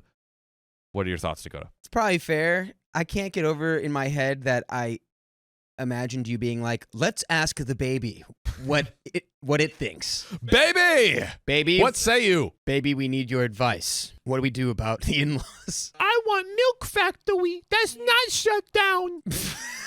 I don't want the nickel cans. I want the big Milk Factory. His first words, or her, I can't remember. We don't know. Yeah, I think it's fair to be like, I don't want these people around our kid because, yeah, they don't seem like the best role models, you know? It doesn't seem like a good familial profile. But maybe we do this. Maybe it's like, hey, husband, I'm going to go no contact, and you can let him know.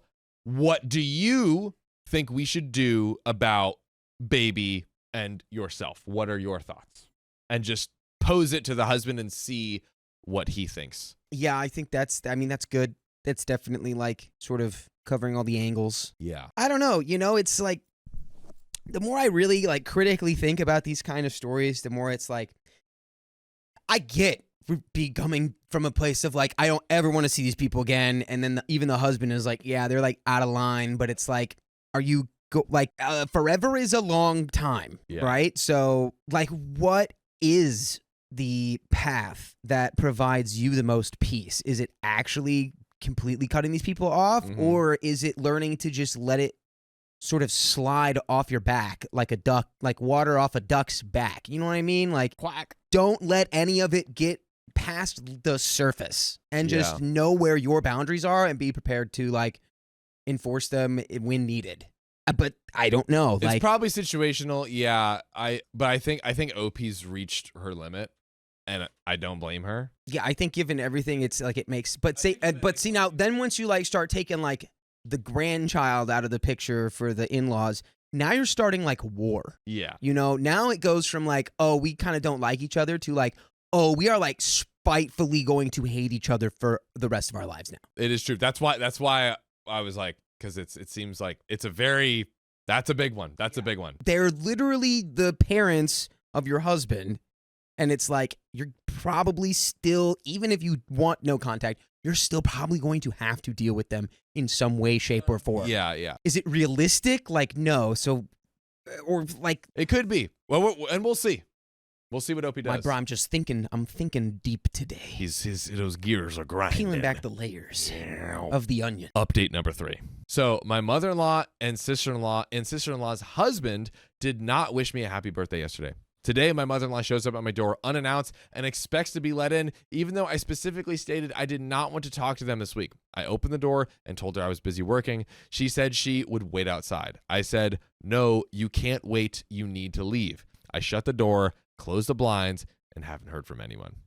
Anyways, my father-in-law ended up texting me the other day, telling me that that their door is always open.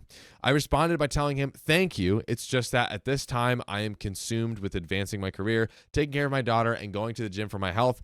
Therefore, during this week, it is nearly impossible to make plans.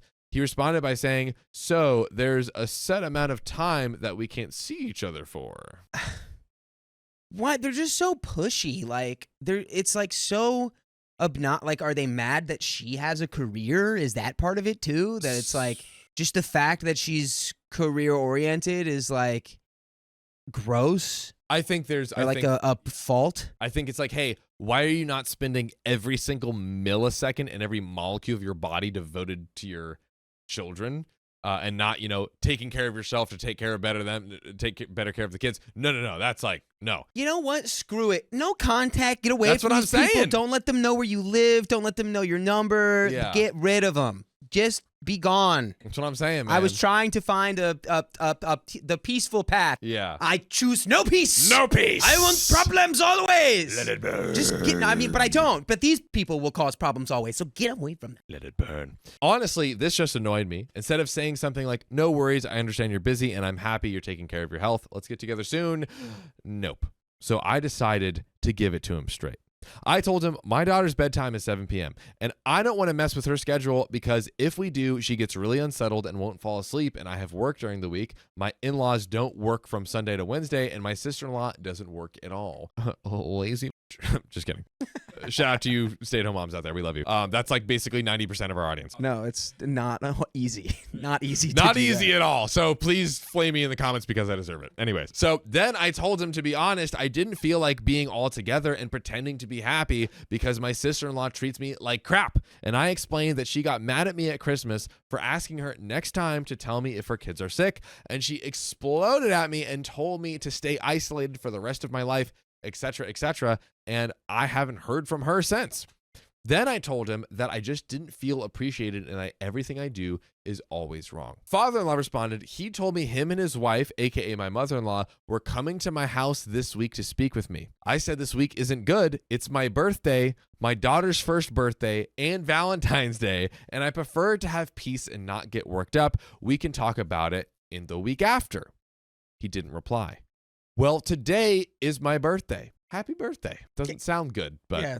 Sorry about that. Hope it can be a happy, unhappy birthday, maybe. And my father-in-law sent me happy birthday text. Mother-in-law, sister-in-law, and sister-in-law's husband did not text or call. So I am done. They are officially out of my life. I don't even want to talk to them next week. Lol, what did I even do to not even deserve a simple happy birthday? Like, am I really that bad of a person? What would you do? You married their son, you demon. You demon. How dare you procreate with their procreation? Yeah, exactly. We got some relevant comments. Commenter number 1 says, you owe them nothing. Not even an evening where they yell at you, because that's what it will be.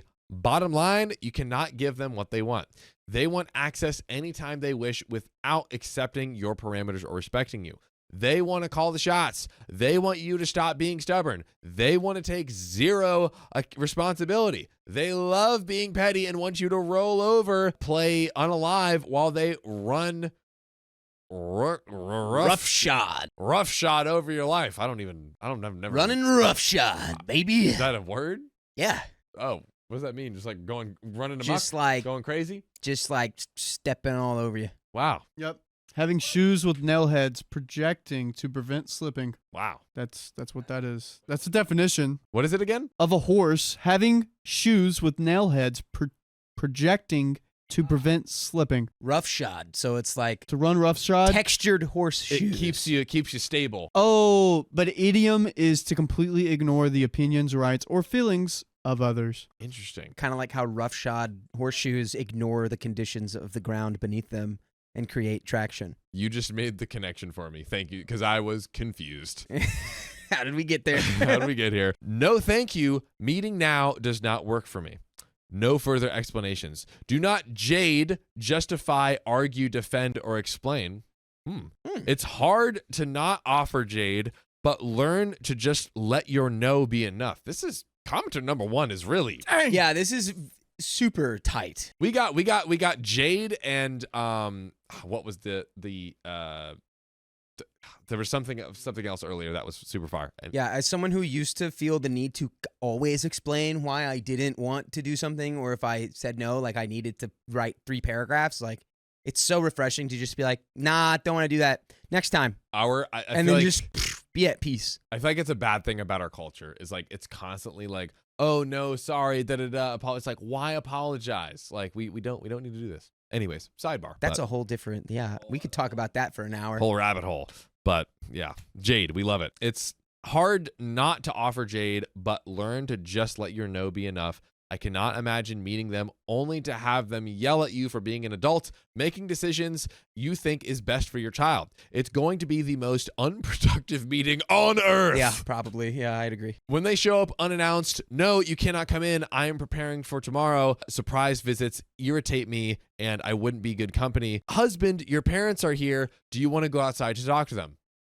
I like that. That's, just be like, husband, take care of it. Take him. Where is your husband in all this? Why are you bearing the full brunt of his parents' wrath alone? The good news is that spring is around the corner, and you might consider inviting them to meet Gus to the park one weekend morning for an hour, not allowing them home afterwards. We will be at the park from 10 until 11, at which time we go home for morning nap. Dude, commenter number 1 just absolutely just spitting freaking super hot fire all over the place. Hawk Tua of great advice and information, just spitting it everywhere. Yeah, we can let that fly for now. I don't know. Aktua's stock has gone down recently. It has, but Yeah. it makes the meme funnier. No, but this person, that was poignant. That was bars. That was straight bars. Yeah, that was like the video of the guy like riding just with flames everywhere because he's just cooking, just on fire. Yes. Absolute cooking in the kitchen. Update number 4. I am just feeling proud of myself. My mother-in-law, sister-in-law, nor my sister-in-law's husbands wished me a happy birthday on Sunday. My mother-in-law showed up knocking on my door unannounced on Monday morning, the day after the birthday, and looking through the window like a crazy person.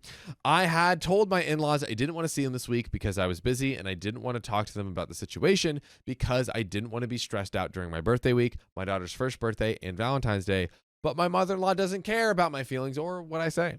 So I answered the door. I told her I was busy on a work call, and she said that she would wait. Honestly, would have been great to just be like, okay, cool.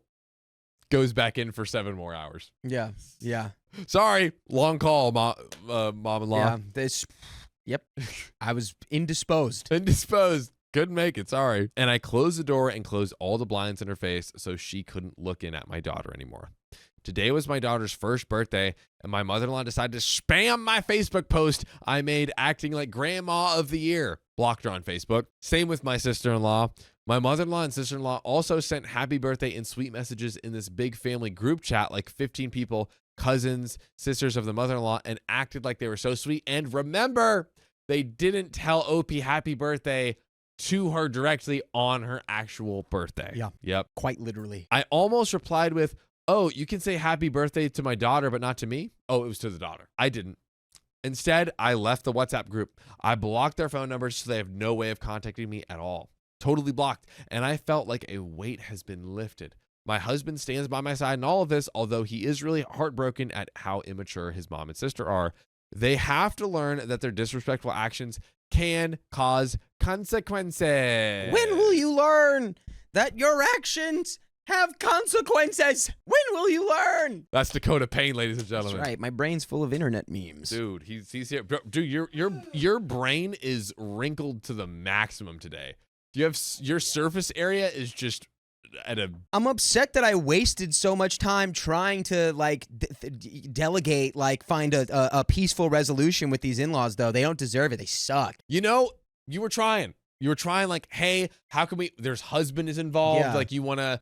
I think it's always good to be like, okay, how can I give it the good old college try? How can I put my best foot forward? But then it reaches that point. And to be clear, I wasn't trying to defend the in-laws. I'm trying to say which road here is the actual road that leads to the most peace. Yes. For OP.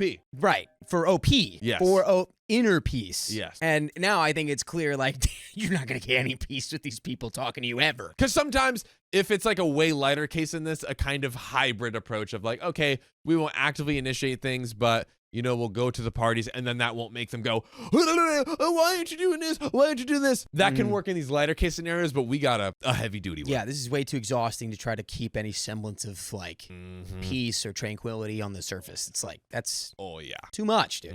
Well, we got some relevant comments. Commenter number 1 says, applaud to you on telling mother-in-law she will not wait, but leave and plugging up the loopholes via blocking her and sister-in-law everywhere. May you enjoy the bliss and silence.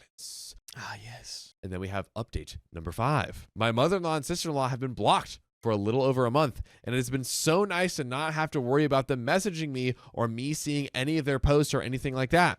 My husband and I went on vacation for a week, and our daughter stayed with my parents. We had a great time. Then came back to reality. The day after we got back, my father-in-law called husband and told him that mother-in-law cries all the time because she hasn't seen her granddaughter, my daughter. They asked if we could go to their house today since it's Italian Father's Day. Italian Father's Day? Italian Father's Day. What? Italiano and me are the Fatheriano. Is that okay? I'm just gonna let that one. Maybe it's Father's Day in Italy. I guess. I guess. One would think that one could be global, but hey, who knows, man? The Italians do like their things a very specific way, so we got to give it to them. I said absolutely not, but I told my husband he can go. Why would I want to go there after nothing has been resolved and mother-in-law and sister-in-law completely ignored my birthday?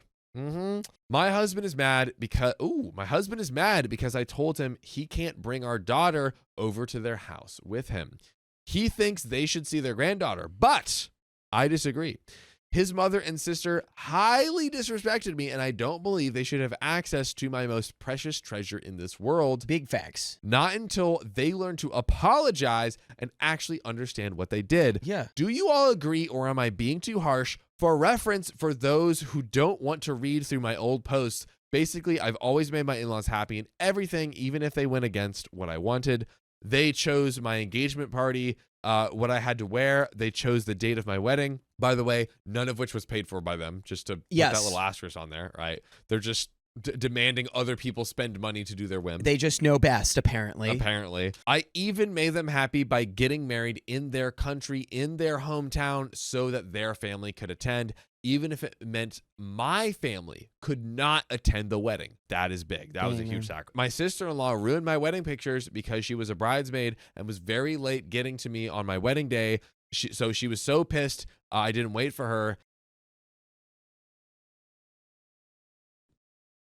And after all the sacrifices OP's made, dude, did you just set the principle that like you can be walked over, so they just will continue to do that forever? I came to your hometown. My family couldn't make it to this. I did this so that way you and your family, sister-in-law, could come to your this. whole family that hates me, apparently, as well. So, yeah, I don't. So many 11 out of 10, not mistakes, but what's like breaking the law. Felonies. I'm going to call it felonies. So many felonies you've committed against OP here. It's just crazy. My mother-in-law printed a huge picture from my wedding day with everyone except me in it and put it in her living room. It was her wedding. She printed a picture of OP's wedding without OP in it. The grandchild should not be there because they need consequences. And also, the grandchild shouldn't be around these people because they're probably going to whisper, little poissons into the ear of the child and probably try to turn her own daughter against her. So it's like, husband, where you at, dude? Bro, you got to pull up, my dude. What's happening? Pull up on mother-in-law and sister-in-law. Be like, Granny, get your wrinkled tin can coins out of here. Yeah, for real. Vamonos! My mother-in-law made me cry 2 days postpartum, saying I had anxiety issues, told me I shouldn't chest feed because my milk is bad for my baby, told me after my wedding that I was jealous of her when I told her it upset me that she came up and kissed my husband while we were cutting our wedding cake. Just everything so insane. Over Christmas, my sister-in-law's kids were sick and ended up getting my daughter very sick. So I asked her to please tell us next time her kids were sick, even if it's a holiday, and she got pissed at me and told me to stay isolated forever and hasn't talked to me since. She told my husband that we should live separate lives and she wants nothing to do with us. Whoa. Wow, great. Excellent. Perfect. Cool. But what does the husband say about that? I mean, this is his mom telling him, hey, your wife doesn't want to talk to us. Cool. You, my son, and her, go ahead, live your life, be happily ever after, be away. Is he going to be like, no, I still want a relationship with you or my mom? That would give me all the green light I need, where it's like, oh, so you told me that okay, so that's where it's at. All right, then I guess our relationship is so shallow that it could be undone. It's on by the most important person in the world to me, my wife. If he does that, it's on site, like insert sponsor here. Cool. It's like we're separating then. That's nice. That's right. See you never, I guess. Bye. If that's what you're okay with. I didn't put that out there. You did. See you later. My mother-in-law is mad that I haven't spoken to her daughter, who in reality is the one who hasn't spoken to me. So she didn't wish me a happy birthday, but a couple of days later, for my daughter's birthday, spammed my entire Facebook and WhatsApp family groups with birthday wishes for my daughter. Anyways, those are just some of the things they've done, God, and have consistently made me cry or have caused arguments with my husband. But yet, now that my mother-in-law says she is sad, we have to go over to make her feel better. I can't deal with this anymore, and I'm so tired of arguing with my husband over it. Yeah, she's just guilt tripping. She's just like, oh no, the consequences of my actions? No, I can't deal with that. When? Now I'm going to cry and make you feel bad about yourself. So real quick, Dakota, we talked about it, but kind of as the story was going on, but do we sit husband down now and be like, listen, your mother-in-law is going to keep torturing me.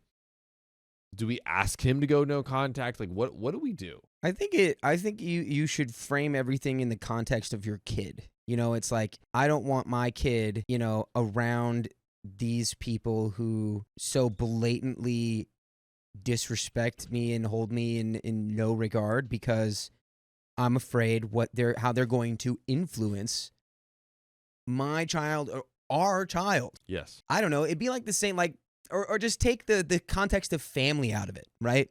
Say these are just like a group of friends, coworkers, right? And you found out that your husband's coworkers all hate you, but your husband wants to go hang out with them 4 times a week. And you'd be like, husband, I don't like that you hang out with these people who outwardly just blatantly hate me. Yes. And you go, oh, what do you mean? It's not that big a deal.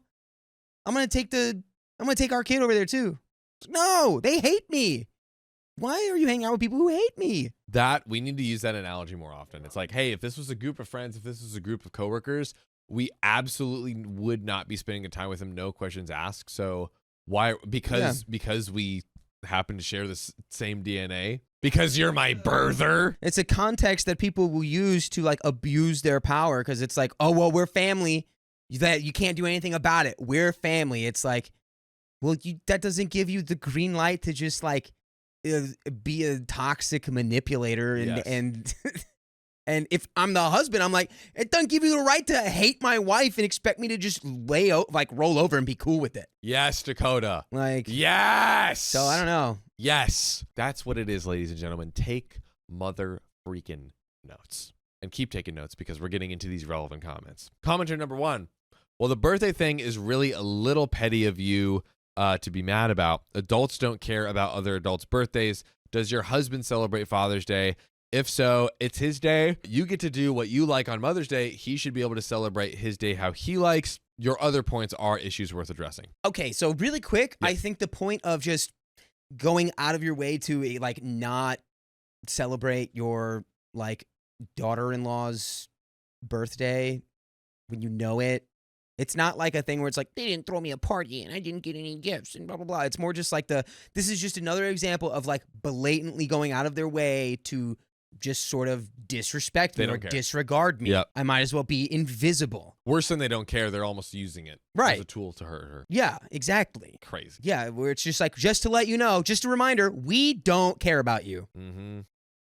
You not like us. Crazy. You're not a nice, you caring are not person. like us. You are not like us. So Opie replies, my in-laws celebrate every single birthday in their family with a lot of passion. So that's why I was upset about it. They completely ignored me on my birthday because they are mad that I am not talking to my sister-in-law. Comment number 2 says, you are not wrong. You do not have your husband's support, so you will never gain any ground. It might be time to give him the choice of standing up for you, or you will have to live separately until he comes to his senses. He married you, and his loyalty should always lie with you and your child first. If he takes your child to see her, then she has gotten exactly what she wants, him and her grandchild minus a you. You are in a tough spot, dear, and this won't be easy. Just keep in mind that you only have one life. Is this what you want, and is it what you want for your child to grow up in? You get no rewind, no do-over. Once time has passed, it's gone forever. You see that in the growth of your child and can see just how fast time passes watching your child grow. Next thing you know, years will have gone by and you've been miserable, not worth it in the long run. And I just want to make sure I'm understanding this comment. Yeah, okay. This comment is basically agreeing with OP. Like, listen, cut ties with them. Go live your life without having them constantly just sucking. Yeah. And we have update number 6. No contact. Mother-in-law and sister-in-law's birthday party. So now they're having their birthdays, right? And we know how they love their birthdays. Oh, please ruin it. I've got no contact with my mother-in-law and sister-in-law. There are many reasons why and many things that led to this point. I have previous posts. My issue now is that tomorrow is my sister-in-law's son's 4th birthday party, and my husband wants us to go, me, him, and our 1-year-old daughter. I do not want to go. And just super quick on the husband, like, husband will like defend her, and then do this. And then be like, hey, come on. And Opie's like, don't you get it? Like, I don't want to go around them. They're just going to keep finding ways to torture me. Come on. Has the conversation been fully had? Like, I feel like at this point it has to have been, right? Like, what? One would think, but maybe you're right. Maybe they have the micro conversation. He might defend her here and there, but his default is siding with his parents, maybe, unless he's convinced, issue by issue. You know, and family is, I don't know if I'm like overstepping here, but it's like traditional Italian family. Family is a huge deal. About family. So, and if these are, you know, from the old country. From the old country. It's going to make sense that he's probably going to be very hesitant to try to cut them off or like outright, you know, it's like a core thing possibly for him. But I think it really needs to be made clear, like, this is a hard line for me. Like, at this point, it's built up now to where this is not something I want to until like reconciliation. Yes. Right? And until some sort of ownership over their behavior is made, I don't want them around me or our daughter. I'm your wife. What you gonna do about it? What you gonna do about it? I'm your wife. What you gonna do about it? Yeah. Boom. You need to see that. You need to see it. By the way, if you want to hear full, juicy, fat, dripping, sopping wet episodes of this show with 2,000 episodes, go to Spotify, go to Apple Podcasts, go to your favorite podcast app, search OK Storytime, and literally just click play. It will literally never stop. It will go on for eternity. We have a lot of content there, so go check it out. We are quickly approaching the end of the story. Basically, everything you just said, I agree. It's like, yo, husband, you need to get with the program because they are doing all this stuff. They're torturing my life. If you don't want to do that, there is a misalignment in this marriage and partnership. And that's when Opie really, I think, can, you know, get her life back. Because it's like, Yeah. okay, yes, obviously divorce is always a process and figuring out custody and everything. But I think that is at least like a light at the end of the tunnel. Well, I think maybe try some counseling first before divorce. No, right? for sure. Because clearly, Yes. if you can't see that, like my gut feeling is the family thing. Yes. He cannot put that level of what's it called? I don't pressure. He can't remove himself because the family's so crucial. Yes. To the fundamental life experience where it's like he can't exclude them, but it's like you need, something has to give. Yeah, and to be clear, I didn't say this, but I was kind of thinking in my head, like, if you've really, really explained it over time, multiple times, multiple counseling, like all of that stuff, if it really reaches that point where he just doesn't get it, and you're like, kind of like the same way that OP tried with the family, and then it just hit that point. If it hits that point where it's like, oh, husband is just gonna like basically side with them forever. And it'd be different if they didn't literally blatantly hate her. That would for be different. Seemingly just being like, you got our daughter sick. That's They where just it hate started OP. though, right? So what started it was the sister-in-law. So that they It got all started with the sister-in-law. Sister-in-law's kid got OP and OP's kid sick. That's what started it all. They're the ones that did the offense, Right? You know, so it's like, No, I'm saying it's because OP said, you got my daughter sick. oh yes, yeah. And then they're just like, No. and now it has snowballed into yours this, got ours sick. like, ridiculousness. Come on. Now, I know the kid has nothing to do with this, but it's the fact that I have to go and be around his entire family for a couple of hours while they ignore me and act like I don't even exist while I'm holding my daughter and they are talking to her like I'm not even there. They did this a couple of weeks ago. It was the first time I'd seen them since February. We were at a mutual friend's birthday party. I was completely ignored, but they spoke to my daughter, who, by the way, is 1 year old. Reminder, the whole time acting like I was invisible in front of the guests. It was so aggravating. Not to mention, the last straw of everything that led to me going no contact with my mother-in-law was that she didn't wish me a happy birthday, no call, no text, no nothing, and neither did my sister-in-law or her husband. Birthdays are a huge thing in their family, so this means something majorly disrespectful. So my question is, what do I do? Do I go to this kid's birthday party and just ignore them? Or do I send my husband alone? Or do I send my husband with my daughter and I am free to go to the gym? Okay, this is what I would say to that. I say you should go. Go with your husband and go with your daughter. And before you go, be like, husband, I want you to pay laser focus attention to how I am treated here. Use it as an example. Because I would guess that the only thing he's saying is being like, they're not that bad. They don't really not like you. It can't be that bad. I mean, just be like, husband, watch, and know this. Everything you're seeing here is what happens with every single interaction with them, or like it is consistent and it never stops. Yeah. Then that's the leap. But honestly, at this point, they have enough evidence. I mean, to me, taking her away from her proposal when he was in the middle of it, like he was there, like even that alone could be, and they did 1,000 more. Like, anyways.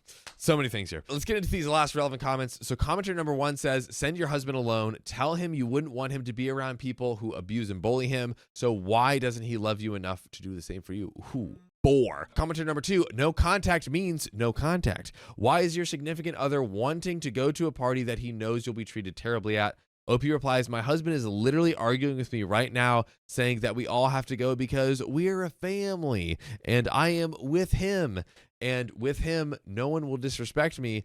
He was literally at the party the other week with me, and they did nothing but disrespect me. If I don't go to the party, he says he's taking our daughter with him at least. That really irritates me. He says they understand their mistakes, and they've been wanting to talk to you, which proves false, as he said that before the other party, and they continue to treat me like crap. He says that he can't take the situation and that he needs there to be peace. It makes me so angry that he thinks I can just forgive and forget after being treated so horribly. There is no peace. There's only peace for him. He's saying, I need my peace. They won't stop telling me. So I need you to be there so they can shut up to me and start ruining your time.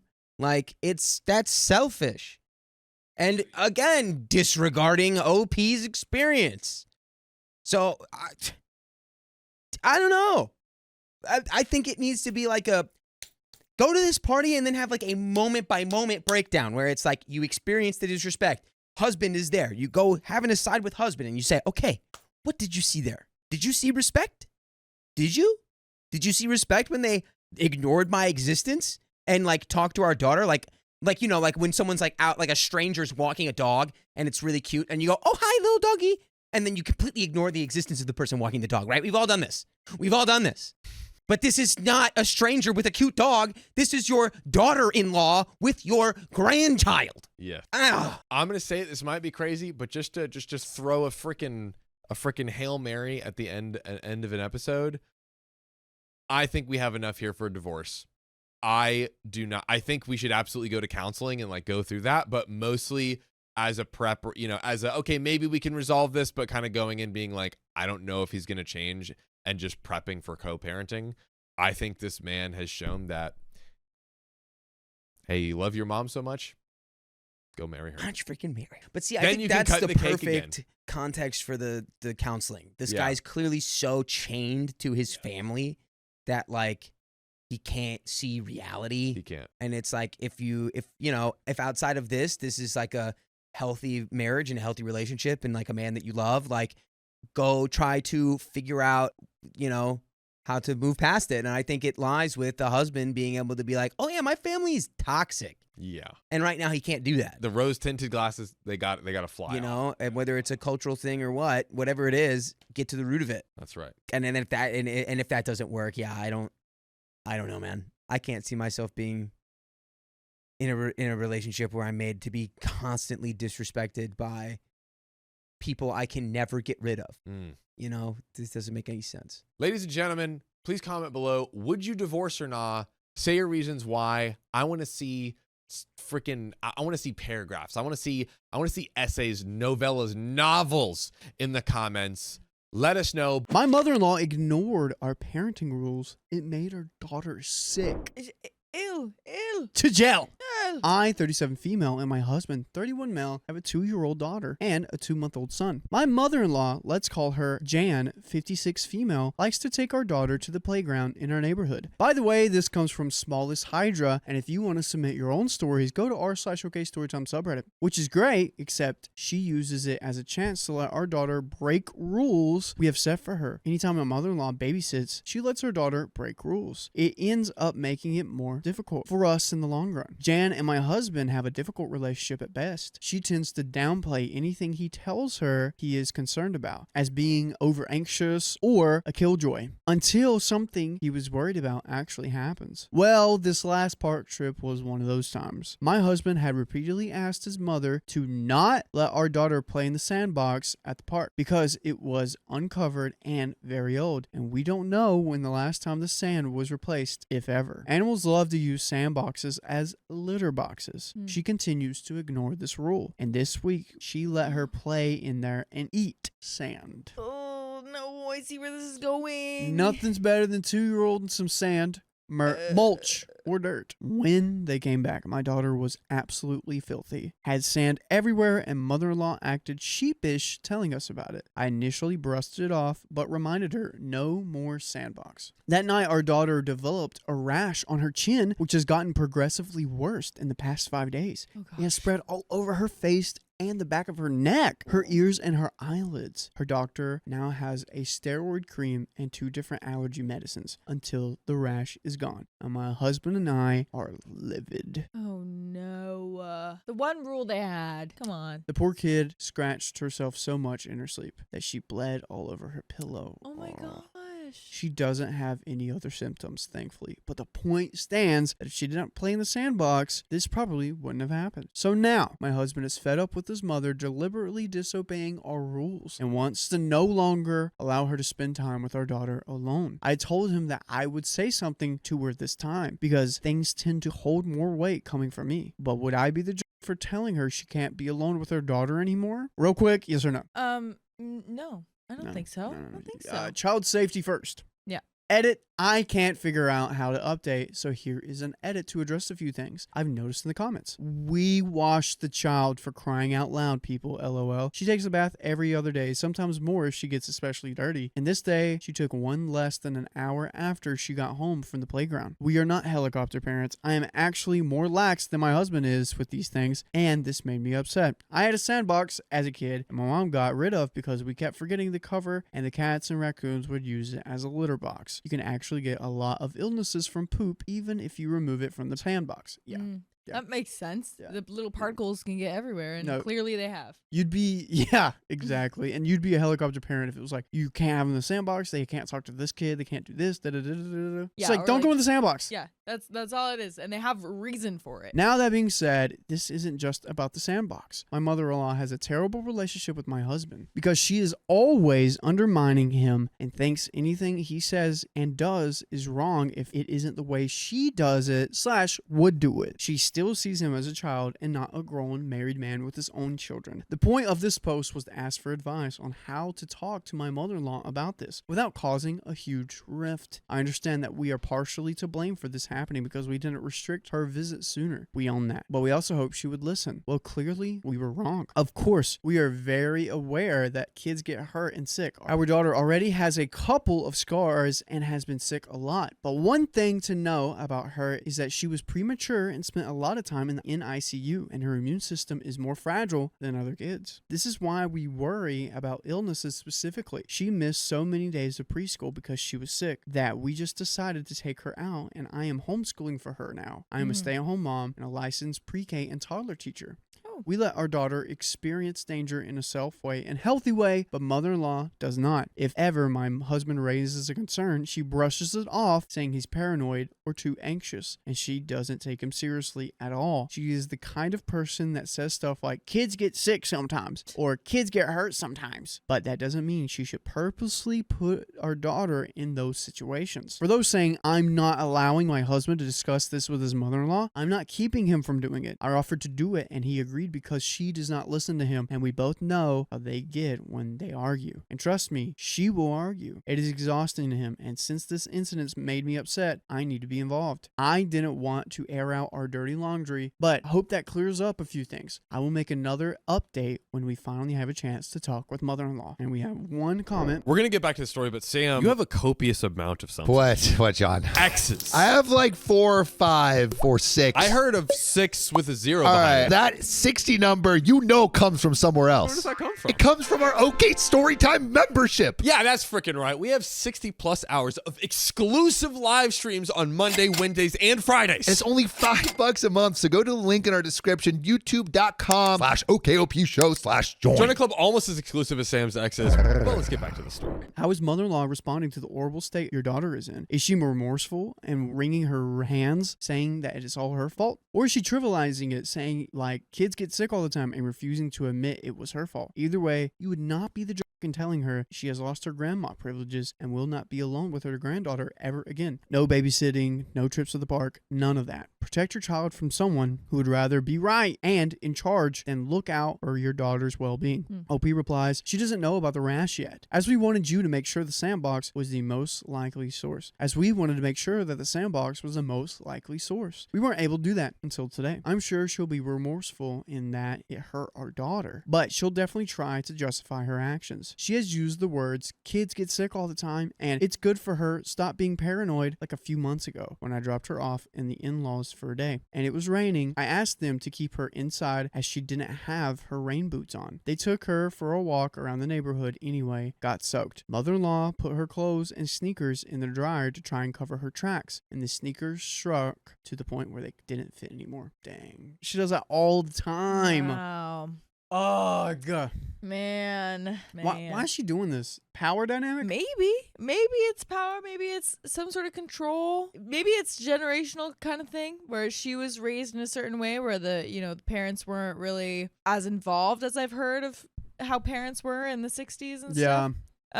So it could be something like that, like, oh, this was fine. I turned out just fine. Yeah. And it's like, well, I mean, you probably did, but like, you don't have to go through that. You could still save the heartache, Maybe it's something like that. I don't know. Yeah.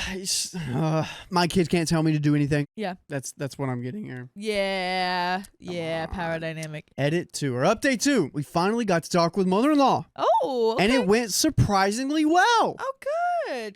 She came over this afternoon and I spoke with her first, only because hubby was in a work meeting. Then we spoke with her together. She saw our daughter's rash and how miserable she is and apologized profusely. She did try to deny ever saying that her daughter did not eat the sand, but when she thought about it some more, she said our daughter was throwing sand in the air and her face was very dusty. She kept rubbing it, and she also ate goldfish on the walk home with her hands. So she did most likely ingest sand anyway, and any exposed skin got affected, which makes sense where her rash is most prevalent. Mother-in-law also said that she didn't remember that the sandbox was off limits, but I don't buy it. I told her everything that had been happening, all the creams and medications she is on, 4 in total, because the itching is so bad, and mother-in-law felt awful. She understands now why we are so hesitant about the sandbox, and my husband was able to tell her how he was feeling about the way she treats him, very calmly though, in a very calmly fashion. And we want you to treat us with the utmost respect by going to your favorite podcast platform and checking us out there by searching OK Storytime, and we have a plethora of stories about these crazy mother-in-laws. Search up OK Storytime. Do it. And Angie, we got a little bit left here. Yeah. After this apology, low contact still? Or we letting her hang out with the daughter one-on-one? Listen,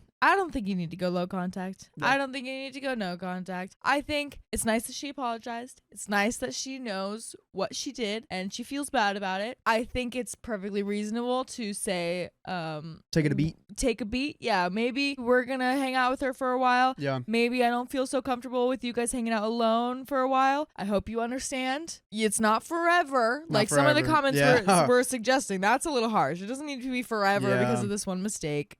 She knows, she feels bad. So I think just take a little break. Yeah. Just for some feelings to settle, for some anxieties to fade away. Mm-hmm. That's all. That's all That's you need. it. Yeah. Well, in the end, no voices were raised. Both sides were understood, and an agreement was made that mother-in-law will respect our decisions, no matter how silly she may think they are. We are steering clear of that part, and all others until daughter is healed, just in case. There is another nicer park a little bit further away that she could go to when she's better. We also told mother-in-law that for the time being, she is welcome to come over to our house and play with our daughter and the baby, or we can come visit them together. Thank you everyone for the advice. This is my last edit. And one last comment. Why would you go against your instincts and let this woman watch your kid ever again? Parenting is like 95% of following instincts, both for you and your kid. And aside from raising kids, you use your instincts all the time, every single day to guide your behavior and actions. Why would you ignore that now? Not the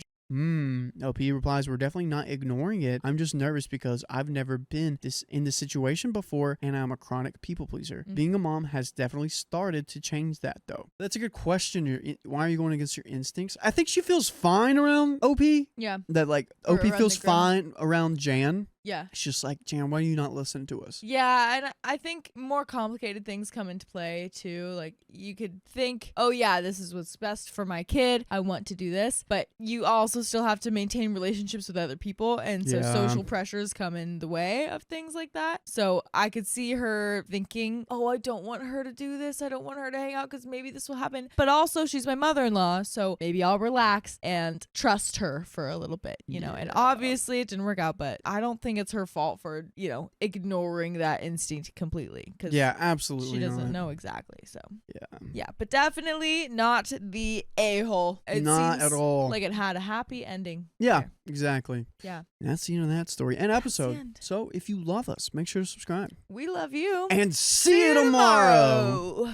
My husband ghosted me for 2 weeks because he has borderline personality disorder. Ooh, 2 weeks?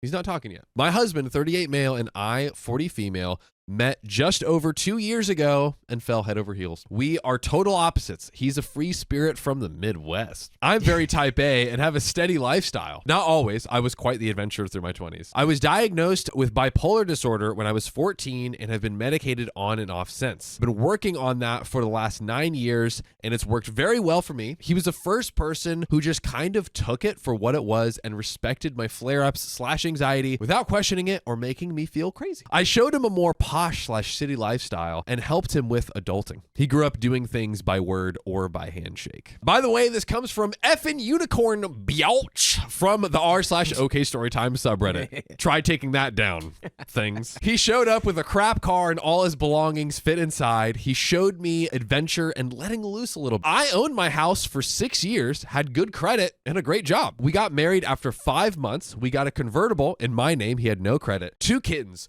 3 puppies on top of my 4 cats I already had, started a landscaping business, got a grand piano, a hot tub, and I got him tons of little I wanted to try gifts. Point being, he said jump, and I said let's do it. Here's some money. I felt very uncomfortable with much of this, but just saw it as stepping a little bit out of my bubble. We both love to go out and drink, sing karaoke, explore, etc. However, his drinking started getting out of control, and he would get into rages, not necessarily at me, but start freaking out, and there was no way to get him to a rational place or even to sleep like most wasted people. I had to call the cops one morning at 4 a.m. because it was like he had taken hard substances, he didn't, and was running around all sorts trying to drive, and I couldn't just keep him still, stay inside, stay quiet, sleep, or anything like that. Then the next morning, there's the apologies. We all know the drill. No excuses, but he has an incredibly traumatic childhood, so we sort of chalked up these episodes up to working through those issues. The next section is titled Substance Abuse and the Decline. He stopped drinking and he switched to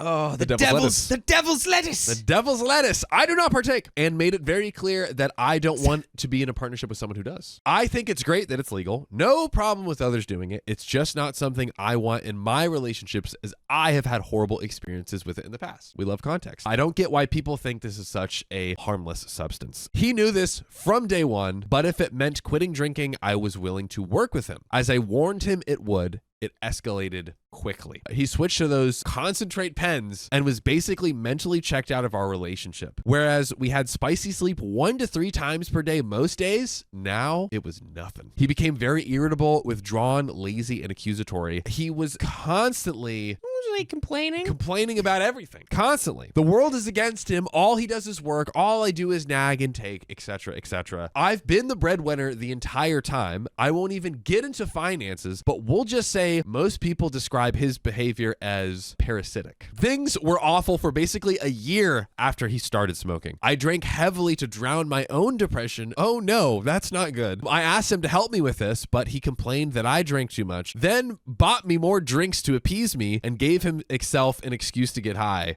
This is not a winning cycle here. Y'all are accelerating each other's issues right now, it seems. He lied constantly about how much he smoked, which he has since admitted to. We have the next section titled Ghosting. At 1.5 years married, 2 years since we met almost to the day, we get in a fight and he just leaves, which he's done many times, but always came back after a short bit or a few hours. I went to bed. I woke up around 1 a.m. This is embarrassingly petty to even write, but he's always threatened to post on Facebook that we broke up because then it's official. So I checked Facebook and I'm blocked. I used another account and he is single. Uh-oh. Ooh, it's not Facebook visual anymore. I wish you could see my eyes rolling and how cringy I felt right now. For 2 weeks, I tried to contact him. We own a business together, so I can track certain things, particularly him telling clients that he's leaving me because I am wasted all the time, and that was adorable, via email and via Facebook. He took $3,000 that he was supposed to drop off to my dad in repayment for a loan for our work truck that we just sold. He also had $2,100 that was just deposited, so he left with at least $5,100. Promise this is relevant. About a week and a half after he left, his exes randomly reached out to me to tell me what a piece of crap he is and that he has this crazy criminal record and a bunch of other effed up stuff that he's done. Like, really messed up. Some of these things I've heard pieces from him, some literally don't make sense, and some freak me out as though I was with a total fraud. I don't know who this person is. That can happen with, like, the way I've had borderline personality disorder described to me was by my therapist when I was going. I had a friend who was going through this and it was like, it was tripping me up. Yeah. So I'm like, how do I approach this friend? And he said that you're with this person and at times like everything is like just totally normal with them. But then there comes this like alien that like latches onto the back of their head. Yeah. You can't see it. It's on the back of their head. Yeah. But it now this thing is piloting them. It's basically a different person. Right. Interact with, but it's like same face, sake. different person. And you're like, what the heck's going on? Yeah. And it'll go back and forth between these like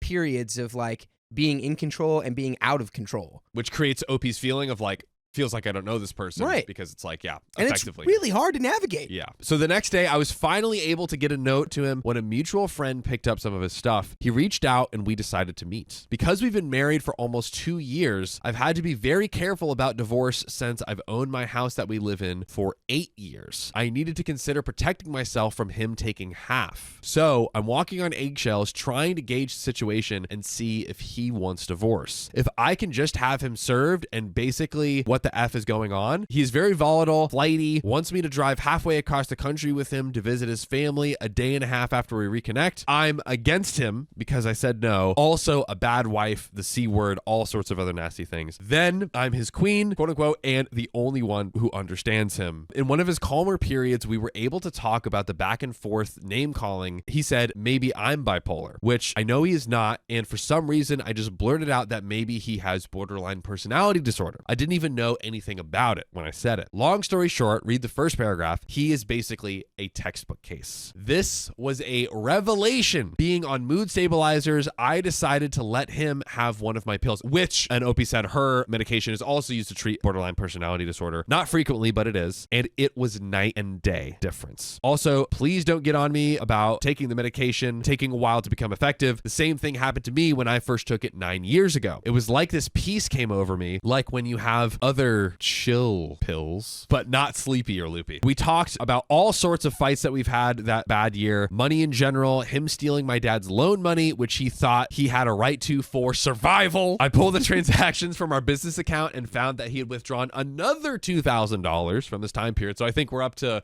a little over $7,000 that he's taken out. That's quite a lot of money. That's not nothing. He still claims he needed the money and cannot account for where it all went. A basic apartment costs $1,000 to $1,200 monthly here, so I'm not sure why he needed $7,000 for survival. I think there could be addiction at play here. The math ain't mathin'. He's also apparently thought I'd been cheating for the last year, which he has never mentioned to me. He lied about his gambling and substance abuse, apologized for being abusive, and actually used that term, discussed all of the accusations from the crazy exes that, OP had learned about after he left. He agreed to sign the divorce papers. All right, this is not gonna work. Yeah. At least I hope that's where he's going. He's like, this is the truth. Clearly, I am not built for a relationship like this. I think we need the divorce. We'll do the divorce. It kind of seems like, and this is what OP was basically saying, he's had that full 180 and is now like, I see everything and I acknowledge everything and I'm down to like sign the divorce and like make this easy. And yeah, true. So I had them on hand if I needed to file, but I haven't yet. I said that I would work with him. Side note, that was on my 40th birthday. So happy birthday to me. Where we are. It's been almost 2 weeks since the end of the ghosting. He has his own place. We hang out and have stayovers sometimes. He is taking meds, but still throws tantrum. He knows that borderline personality disorder will be a lot of work and a lifelong challenge. My family and friends are obviously not happy with him, to say the least, but they support me. He has obviously shattered my trust in so many ways. Flightiness, money. I found out that he's been spending thousands on fun stuff for himself while I'm paying for all of our joint activities. Substances, gambling, etc., etc. Yeah. I can't help but feel that he's cheated with how much he's asked me if I have. I never have. And he has access to my phone and whereabouts at all times. I work from home. He swears he hasn't. I'm terrified of his blow-ups and it's exhausting. But I married him. And now we have a baseline to work from as far as him getting help. By the way, you can always help us by hanging out with us. That's right. And tapping our profile to join live at 3 p.m. PST on YouTube. You can just go ahead and tap it and join it. And if you're watching this in the future, we might even be live right now. You should check.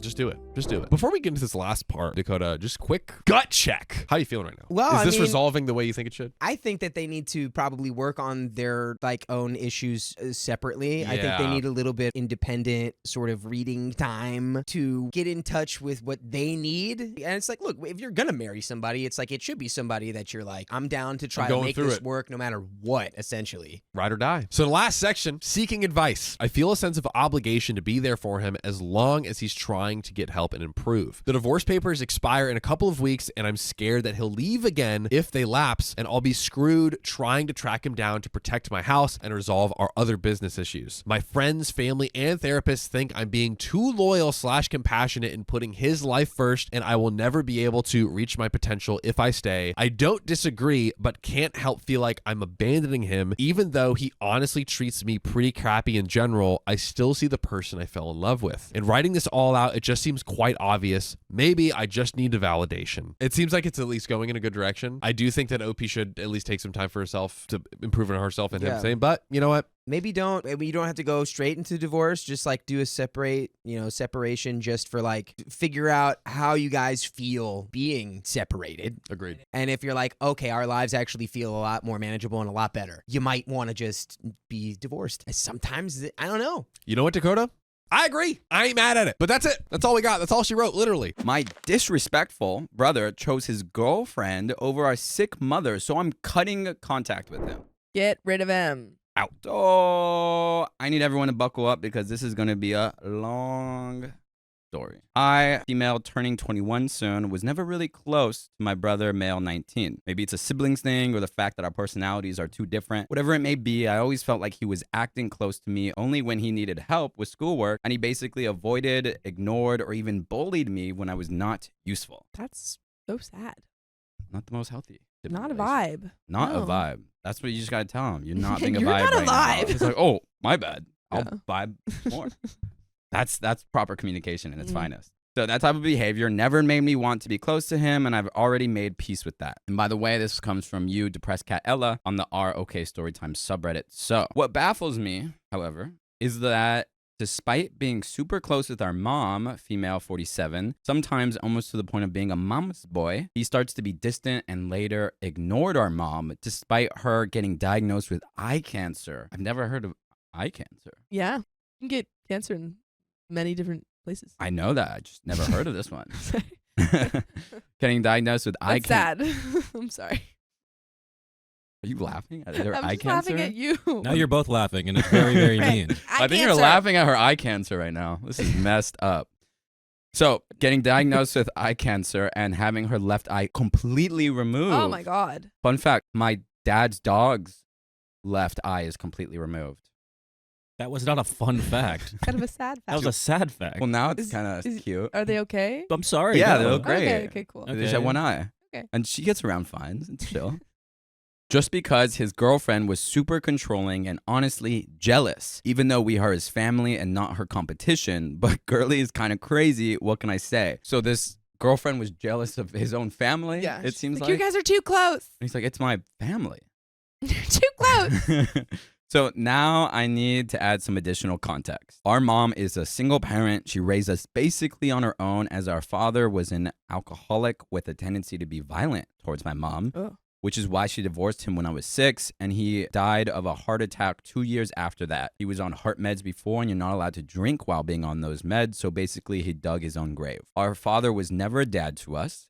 He was almost not present in our lives and just gave us trauma, though I'm not sure how much of that my brother remembers since he was young, 4 when they started the divorce. And mom tried to somehow shield us from abuse, even making sure that I took my brother to a safer place, so in that way he was sort of shielded from all the abuse. I specifically wanted to mention that because my mom, though she tried her best to raise us as good people and to treat both of us equally, always sort of shielded my brother since he was younger and a problem child, whereas I was easier to raise since I mentally matured earlier than my peers, was a lot more self-sufficient, and never needed help with schoolwork and such. And also probably OP's going through this kind of parentification where her mom like truly can't help, like probably couldn't help other people that much because she was going In through the her midst own, of all in the that. midst of dealing with the ex. Mhm.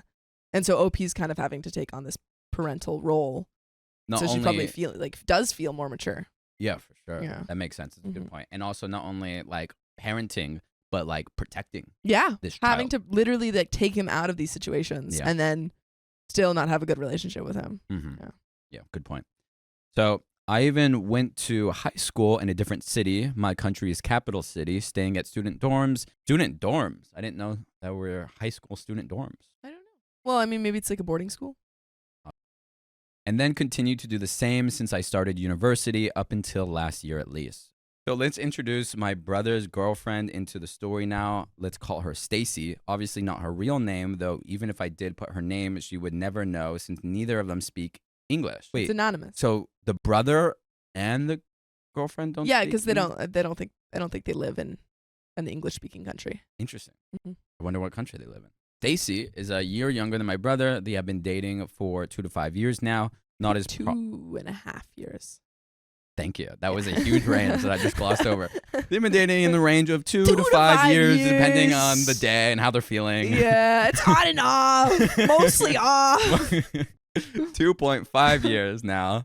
Okay, you're right. It's comma instead of a period because they're in a non-English speaking country. Not as problematic in my country, and also since they were both minors at the time they started dating, as far as I know, and also because the difference is like just a year, and have met through their mutual friends since we were all from the same village, and we kind of went to the same elementary/middle school, one 8-year schooling institution in my country, followed by 4 years for high school. Both my brother and Stacy went to high schools in nearby cities, traveling from home since it's like half an hour by bus for my brother and a bit longer for her. Since the beginning, I wasn't really close with Stacy, as she was completely opposite from me personality-wise, and also because I wasn't even that close with my brother. And I was at dorms most of the time, coming home like once a month or even 2 months. It's interesting that not that close with her brother, even though she had that interesting like parentified relationship Well, I think slash that can protecting happen. relationship. I think it can happen where like the brother's like, "Oh, you're not my mom." Yeah, And it's like and kind feels of budding. resentment Yeah. because of it. Mm-hmm. So their relationship developed quite fast. They even slept over at her or our family houses not even a few months into the relationship. That is fast considering they're, younger. Yeah. So I expressed concerns over this fast development to my mom since they were both young and this was like a second relationship my brother had. He was getting progressively more and more simp-like towards Stacy as time went on. She's like, he's a damn He's simp. a freaking simp. She's like, I'm fine with it if he wasn't such much a simp.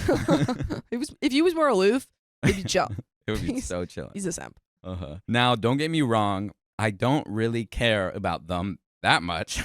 She's like, to be clear, they suck and I don't care, but if I did care. But I was concerned because my brother would spend all the money he earned working part-time and later after high school full-time on Stacy, and would also make my mom take Stacy with her when she went shopping for clothes to buy her something too. Just buy her a little treat. Little something. Wait, the mom is buying him? Yeah, the mom. Mom is buying the stuff for the girlfriend? brother is making the mom buy stuff for his girlfriend. Interesting. Yeah, that is interesting. And she just goes with it? She's like, yeah, it checks out. Okay. To me, this whole situation seemed to be out of hand since we're not in the best financial situation. And while my mom never asked my brother for his money or made him pay for household bills, she never expected she would have to pay for stuff for his girlfriend too. Yeah, she's got a third mouth to feed now. Exactly. Interesting that she complied and she was like, okay, that checks And now out. they also live together. I don't know if they live together, but they kind of stay at each other's houses sometimes. Okay.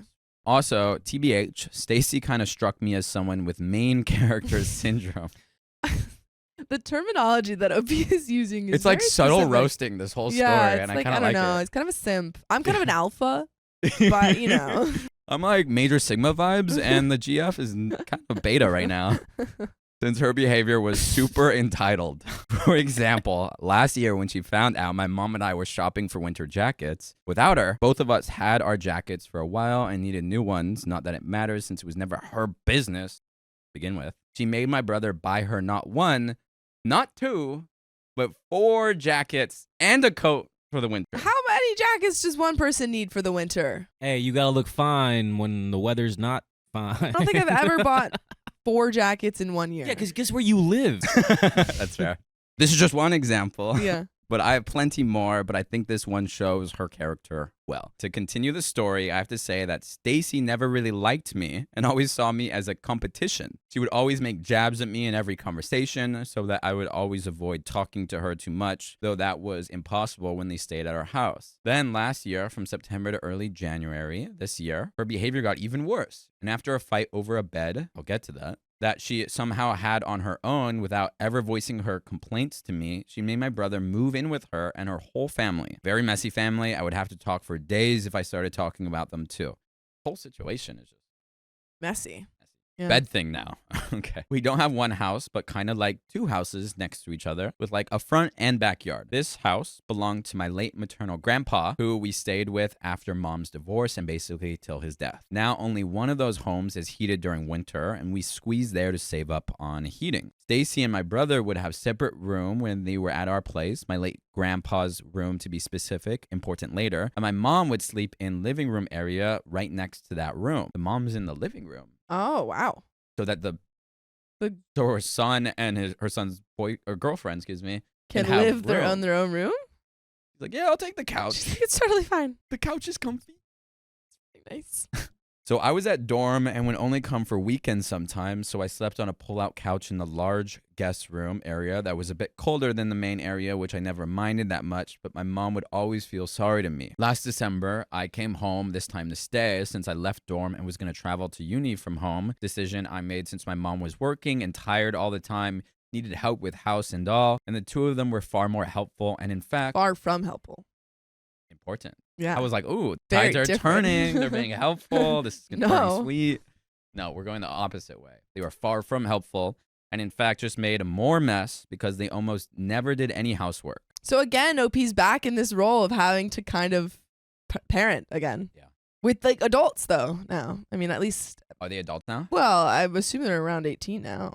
Maybe. The day I came back was Saturday. Mom and I were tired from the move, and since my brother and Stacy weren't staying over, I just put their beddings to wash, put mine in that room, and slept there. Now, I have to say, it's not the first time this has happened. I was too tired, and my mom also wanted me to be closer to her so we could chat, and she also didn't want me to have to pull out the couch and basically sleep in a colder room when I had a free bed. No one had any issues with this. This is my house after all. Well, no one but Stacy. Of course, Stacy had a problem. With She's her gonna be main jealous. character syndrome It's and like, all. this whole house is my house. Yeah. Well, maybe it is. Maybe the family just needs to get on her Sigma wave. Yeah. Have we thought about that? No Have you more. thought about Stop. that? Stop with the brain rot. I was like, oh, is It's not, Skibbity coming I into didn't this? start the brain rot, but I'll finish it. Oh. What the Sigma? I always finish it. You never. Okay. Keep that to yourself. Let's keep going. Apparently, she didn't like that I slept in her bed. Oh, now she owns all the beds. Damn, so Didn't she's know we were dealing actually- with the Lord of the Beds here. So Jesus. she actually feels entitled to Yeah. a bed in a house that is not hers. It's not which bed was it? Did they specify? It wasn't the pull-out couch. No, I think it was in one of the rooms. Okay. Okay, yeah. So it was one of the rooms that the girlfriend usually sleeps in. But because Oh. OP was coming home, she wanted to chat with her mom, and her mom felt bad for her. They were going to Yeah. move her into the room the girlfriend usually sleeps in. Mhm. And the girlfriend was like, that's actually my room. Yeah. Yeah, too bad. Again, this is my house. And again, this was my grandpa's room before he died, meaning he slept in that bed. Later, my brother slept in that bed. And like, I'm sure at some point my mom slept there too. I changed beddings to my own. Theirs needed to be washed anyway. She was not there at that time. I truly didn't and still don't see the issue here. And to reiterate, she actually got pissed at me on her own, never told me that to my face, but decided to make my brother move in with her and her whole family. And then she texted my mom saying some vague messages about how she felt disrespected. Okay, so Wow. what just happened was she didn't get to sleep in the bed that she usually sleeps in. So she took OP's brother and moved into her parents' house. Yeah. She's like, you're coming with me. We're moving in together because they're stealing my bed. Yeah, no, that's ridiculous. And I then mean, it's they've given this girl so much. They've Yeah. given her 4 sweaters or 4 jackets. sweaters and 1 coat. That's crazy. Mhm. That's so many. Yeah. Be happy with that. So, yeah, Curly doesn't like me for no reason, got mad at me because of a bed, and decided to just isolate my stupid simp of a brother. This is getting more aggressive. Decided to isolate my stupid simp of a brother from his family instead of, I don't know, acting like a normal person and maybe talking to me if she has any issues. But no, that's below her. So anyway, from January to early June this year, my brother was distancing himself from mom and I, which really hurt mom since she felt abandoned and like he chose Stacy over his own family. In June, my brother stopped contacting me. Well, I mean, yeah, I mean, obviously that sucks, but it does seem like this girlfriend has a lot of sway. Yeah. And if she doesn't like you, yeah. yeah. Brother don't like you anymore. Mhm, which sucks. July, he also cut contact with my mom, which even more scummy because mom went to a different country in May trying to find better work opportunities.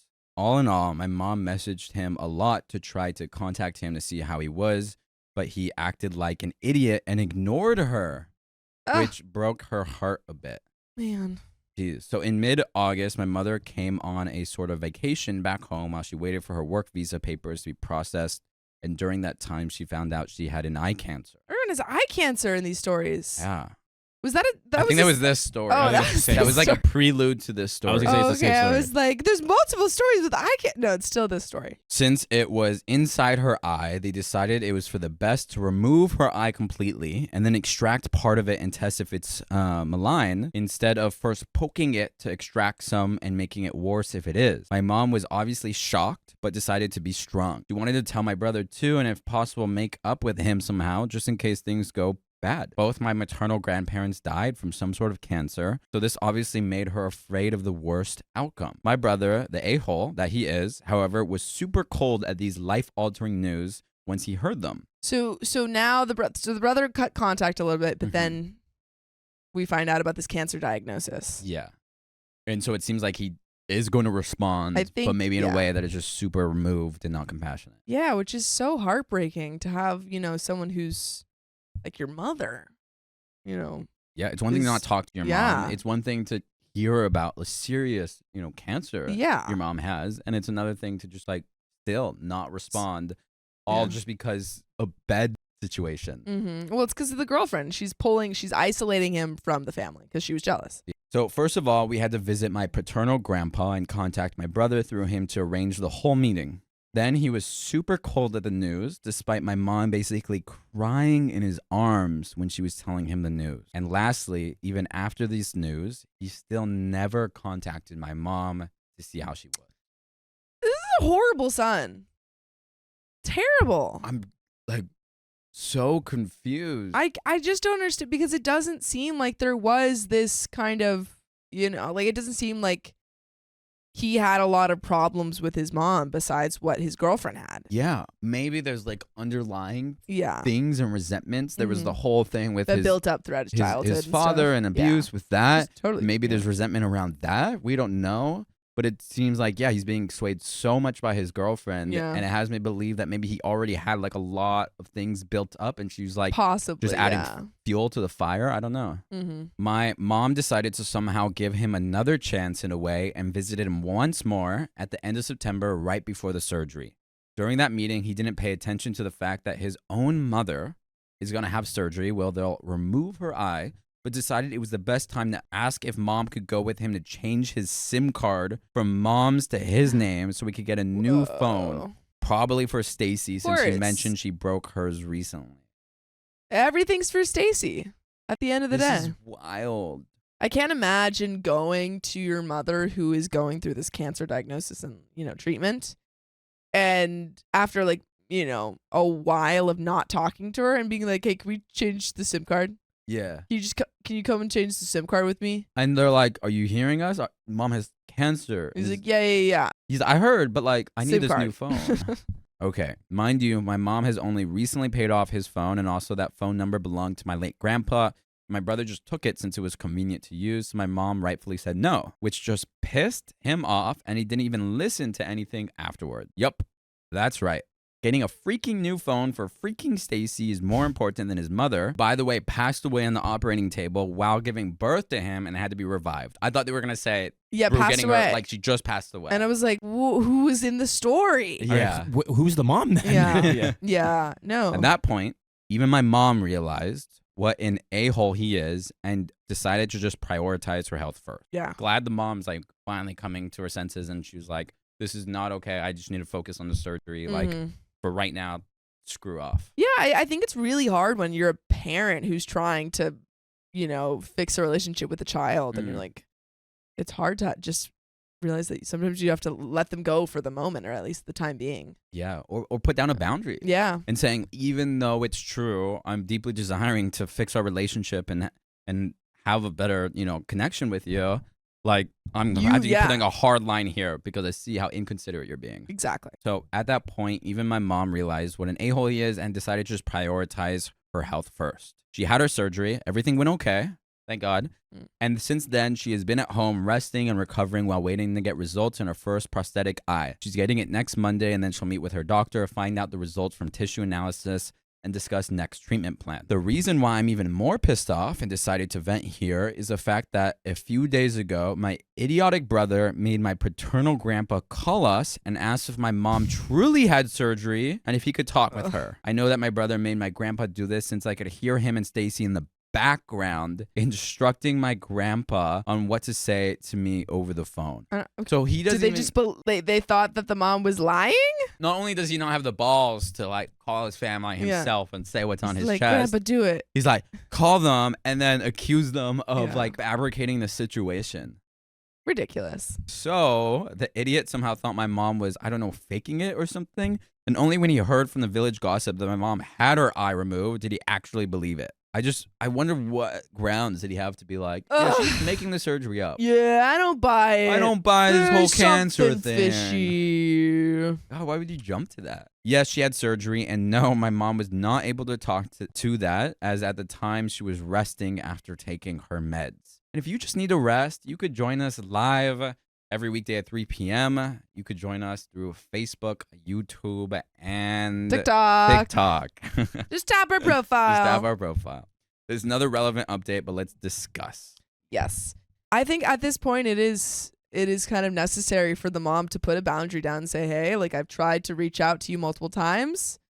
I've tried to fix our relationship and you don't want that. And you're disrespecting me and, you know, honestly hurting me in a time where I am trying to, you know, I'm going through something unimaginably hard. So yeah. And you have to put down that boundary, which sucks. I feel like there's just so much unknown here. The way he's acting just doesn't match up to any human decency at all.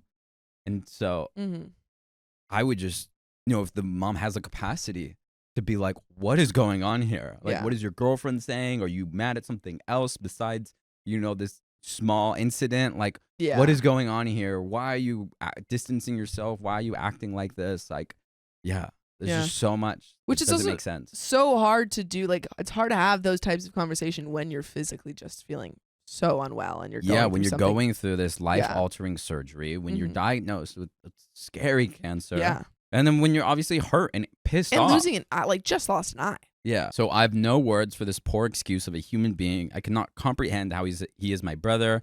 And honestly, although most of my family, including my mom, say that he only changed after getting together with Stacy, I don't think I could ever talk to him. I don't think I'll ever forgive him for this level of disrespect towards the woman that gave him his life and did her best to raise him despite our crappy circumstances.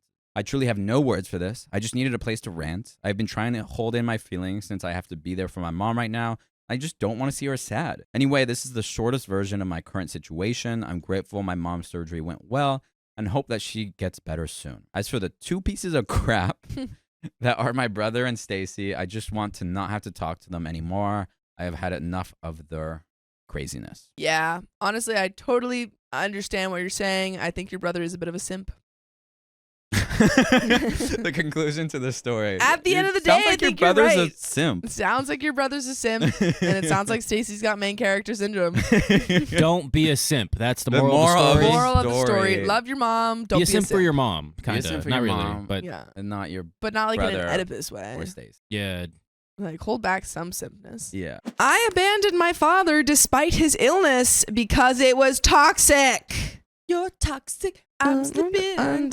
I, 36 male, live with my girlfriend, 26, in a small apartment with our 2 dogs. We moved in together in 2020 after both of us had been living at our respective parents' house. It was a huge relief as I wanted to get away from home. I had moved out before, moved out for college for a few years, and moved in with a stepbrother in 2018. I'll probably get more into that in a bit. By the way, this comes from Acrobatic Seaweed 88, and if you want to submit your own stories, go to r/OK Storytime subreddit. So, my dad and my stepmom, whom I have known since I was 5 and never really knew my real mom, as she left my dad and I when I was around 2, decided to become snowbirds and fly down to Florida for the winters. They had been talking about this for years and even decided to miss my final year film screening of film school to go look at places in Florida. That was in 2014, and they never actually bought a place until 2019. On January 6, 2022, my dad was trying to repair the air conditioner on their mobile home when he fell off the ladder. Oof. He hit his head and was bleeding from there, as well as a couple broken ribs and broken collarbone. Oh my God.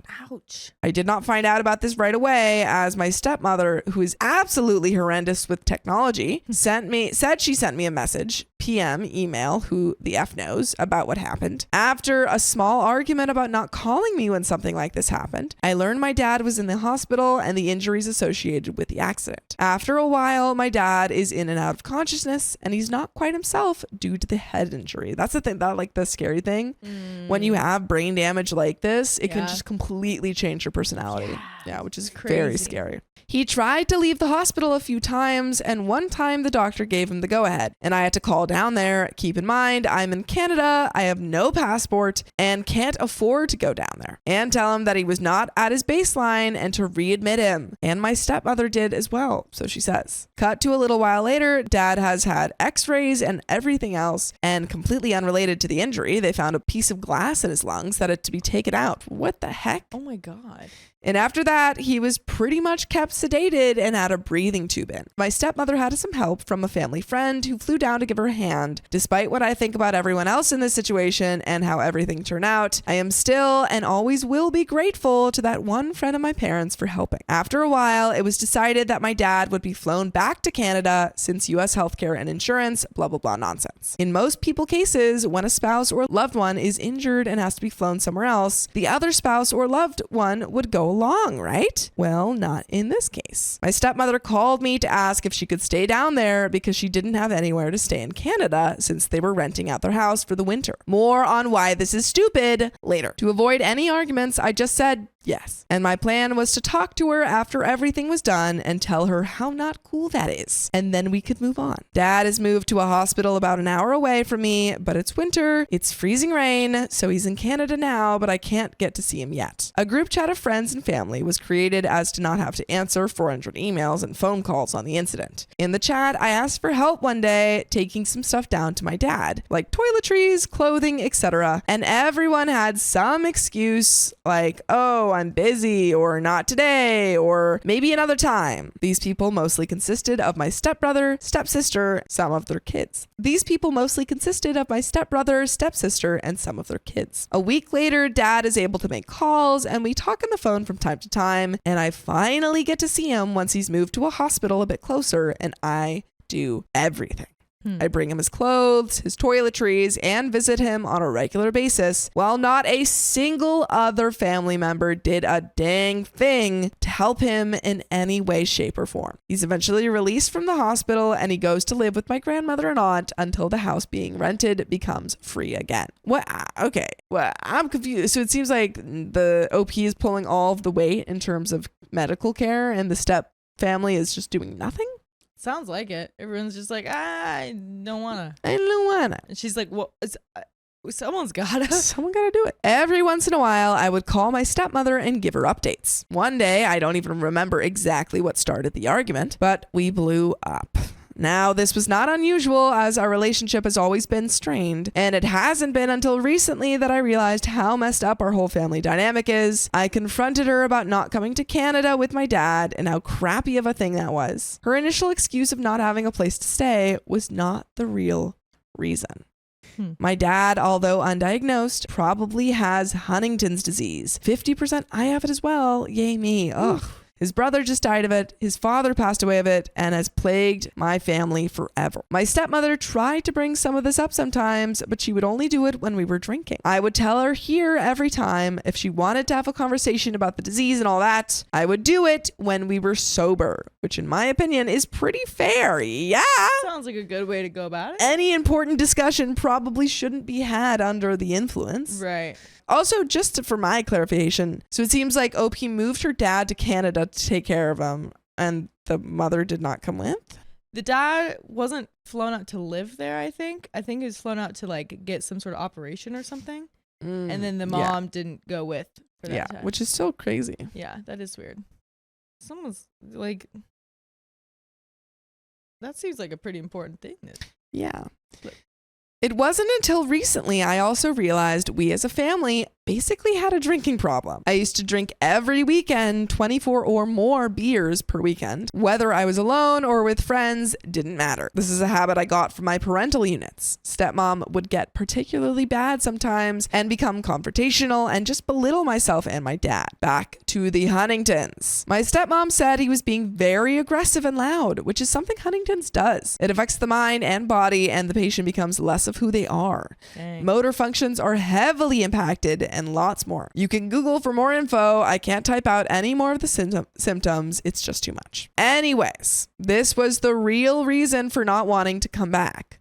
Partially. Remember when she said she had nowhere to stay in Canada? Some of you may think, why not with me? Besides the fact that I'd rather do literally anything else. I live in a small 1-bedroom apartment, as I mentioned, so we don't have the space. You know who did have the space? My stepbrother, who was renting a 3-bedroom house and probably could have accommodated his own mother. Or you know who else? Her daughter, who lives in a $1 million plus house with a housemaid, government job, lawyer husband. I think they could have have found space for her. She doesn't want to come back because it was still winter and she doesn't like winter. So much for in sickness and health. So not only is the stepmom not coming out to be with her husband while he's getting this like major surgery, Yeah. she's also not staying with either of her kids. Yeah. It's like trying to stay in OP's tiny little place over her kids. And it's just the mom that's doing that, not the dad. Yeah. Too? No, the dad's in, he's like getting a surgery and stuff. Yeah, it's weird. I wonder, Very. maybe it's like the kind of thing where the mom is like, it's been a long marriage. I need some time alone. she's like this close to She's like, I divorce. can't do it. She's like, this is too much. Yeah, she's like, I need my own space. What a great opportunity. And she's like, oh, he's going to Canada? Yeah. Well, because he's unwell. I don't want to go. Yeah, crazy. After that argument, we didn't talk much or at all. During this time, my dad, while living with my nan and aunt, would occasionally call, and he still wasn't all there due to the head injury, which he would recover from, which is why I didn't believe him when he told me that mom had called him and told him she was leaving him. While he hasn't fully recovered and he's confused as to why he came back to Canada alone, she says she's leaving him. Ooh, yeah, so you were right. I guessed it. You were right. I guessed it. She's like, I don't want to continue this. Right. What bad timing though. Yeah. To be like, hey, I know you're like in the hospital, but like, can you like sign these divorce papers? Yeah, really sorry. quick? Thank you. Dang. The kicker is this happened before my stepmom and I had the argument, and she never once mentioned she was leaving him to me. Once I found out it was actually happening, I blocked her number and deleted her off everything else. 25 years of a family relationship gone in a day. Stepsister or brother never reached out to see if I was okay. It wasn't until this that I realized I have never been siblings in their eyes. I was just the kid their mom's husband brought along. They would do birthday dinners or other activities and never invite me. At this point, it's my dad and I against the rest of the family. At least that's what it felt like. Father's Day 2022, my dad is living back home alone. Oh, my stepmom, yep, staying in the mansion that she couldn't somehow stay in before, now has vacancy suddenly. 25 plus years of stuff needs to be gone through and packed and tossed out of the house. Stepmom and step-siblings take care of the dumpster and all that, as they should. I didn't cause this crap. And when they packed my stuff, which I didn't ask or tell them to do, they left all the pins in my posters from the wall. So when I went to go through my stuff, I was stabbed by pins. Oh, so they put the stuff from the wall in like a suitcase or something, and it was just like covered in pins. John, you've been dancing a lot. I'm going to give you a live demonstration and you're going to see it too. Show me those hips. Oh, damn. That is a good move. But you know what is also an amazing move? What is that, Sam? Becoming an OK Storytime member. Yeah, that's freaking right. We have 60 plus hours of exclusive live streams on Monday, Wednesdays, and Fridays. It's only $5 a month, so go to the link in our description, youtube.com/OKOP show/join.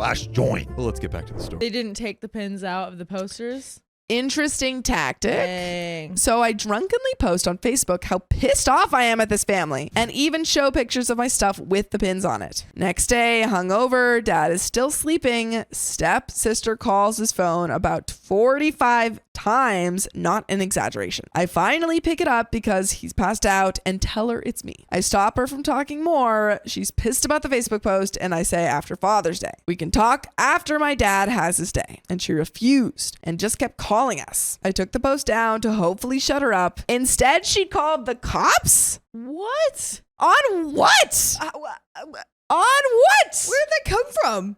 Opie posted a Facebook post about her dad. Yeah. She told them I was harassing her family and to never contact them again, as per the message the police left on my phone. I'll skip ahead a bit, but rest assured there's more non-response between this time that isn't super relevant. Dad spends a winter in Florida alone, complains the whole time he's there, complains when he gets back. There's no making him happy. During all this time, I know he was having a rough time. He would call me up to 10 times a day asking about random nonsense or asking for help doing banking because stepmom insisted on doing all of the stuff when they were together. So now he's lost. The problem is there's only so much I can do, only so much knowledge I have. And he would get mad at me when I was frustrated from getting 10 phone calls a day. I would sneak off from work to answer a call when I was working. The whole whole situation completely effed with my head. I already have serious mental health issues, and having to deal with all of this without any help from family was too much. I cut my dad off and was only going to be for a bit to hopefully get a point across. I should also mention he has a family doctor. He was given depression and anxiety meds, but never took them regularly. So he has access and resources to cope, but decided not to use them.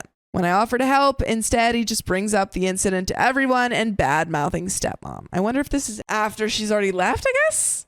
I'm assuming. Yeah. Which, don't get me wrong, she deserves, and so much more. I have more childhood stories if you need to know why she's garbage. But when that's all you talk about around people who were also her friends, they won't want to be around you. So he continuously alienated himself and wouldn't take any advice. Every time I mentioned meds, he said they didn't work, and I would point out he needs to take them daily and maybe cut back on the drinking. But he always refused. That's so silly. Opie's like, hey, maybe your meds would work if you weren't actively drinking other substances. And he's like, nah. Or if you actually took your meds. He's like, that couldn't possibly be it. Nah. No way.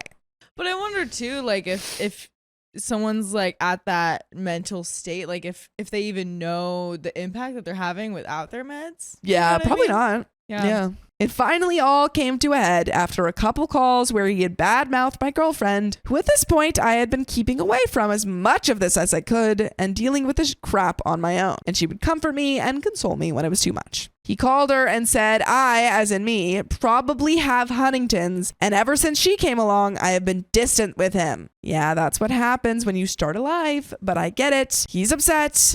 But that wasn't the first time he said this. But it was the last. Opie's putting his foot down, saying, no, you don't get to walk all over me. I cut him off after that. I couldn't hold down a job, a problem I am still having to this day. I filed for bankruptcy, my car was repossessed, and the financial burden I am is straining my girlfriends and I relationship. But we still keep going.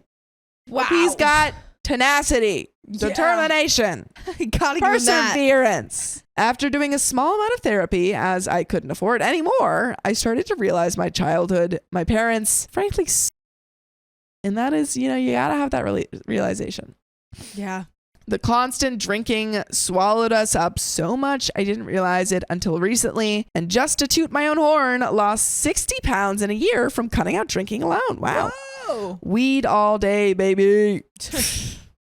Remember when I said my parental units went to Florida instead of my final year screening? Yeah, that never sat right with me, but I just never mentioned it. But prior to that, my first 2 years at college, my dad would tell me every time I was home that he told his boss that when my final year screening came up, he would be there to attend. Instead, I sat with a friend's family, which I appreciated the gesture, but felt like pity and wasn't the same. Although thinking now, that person is now engaged to one of my best friends, and her family and even his were more of a family that day than anyone else was. I was pretty lucky and wished I could have appreciated the gesture in that moment. When I was struggling after film school, instead of giving me encouraging words, he just said, when you're ready to come home, just call me. After spending 3 years telling me to follow my dreams, blah, blah, this was the comfort I got when things were tough. But things are never tough if you go listen to full episodes of stories just like this on Spotify, Apple Podcasts, or your favorite podcast app. Just search up r/OK Storytime. Put your life at ease. Yeah. But there's a little bit left to the story. Those are just a couple of examples, and I know my dad has a sickness, but these issues stem from well before all this, and it wasn't until all of this went down that I could finally see just how messed up my family life was, and I needed to get better. Most recently, I went to the emergency room to get help with my mental health, and have not been diagnosed with possible initiative ADHD, and have now been diagnosed with possible inattentive ADHD, and am now on meds for it, and working on getting better, spending time with the dogs, and driving my girlfriend crazy. I started a podcast last year. No, it's not in my profile, but wanted to mention it as it's been a great help to me. I have talked to a lot of great people and been on great shows talking about the stuff I love. I guess now am I the a-hole for abandoning my sick dad and cutting off the rest of the family? And P.S. I will try to answer any questions I can if anyone has any. I really just wanted to get this off my chest and curious to hear what others think. And that is the end of that story. Wow. Do you have any closing thoughts? I just, I mean, it sounds like you're getting the help that you need with your mental health, which is always wonderful. Yes. So I'm very happy for that. I really hope that your relationship with your dad improves. Absolutely. But that is the end of that story and the end of this episode. What? I know. Wow. So if you love us, make sure to subscribe. We love you. And see you tomorrow. If you want more stories like this, search for our podcast, OK Storytime, on Apple Podcasts, Spotify, or wherever you listen to podcasts.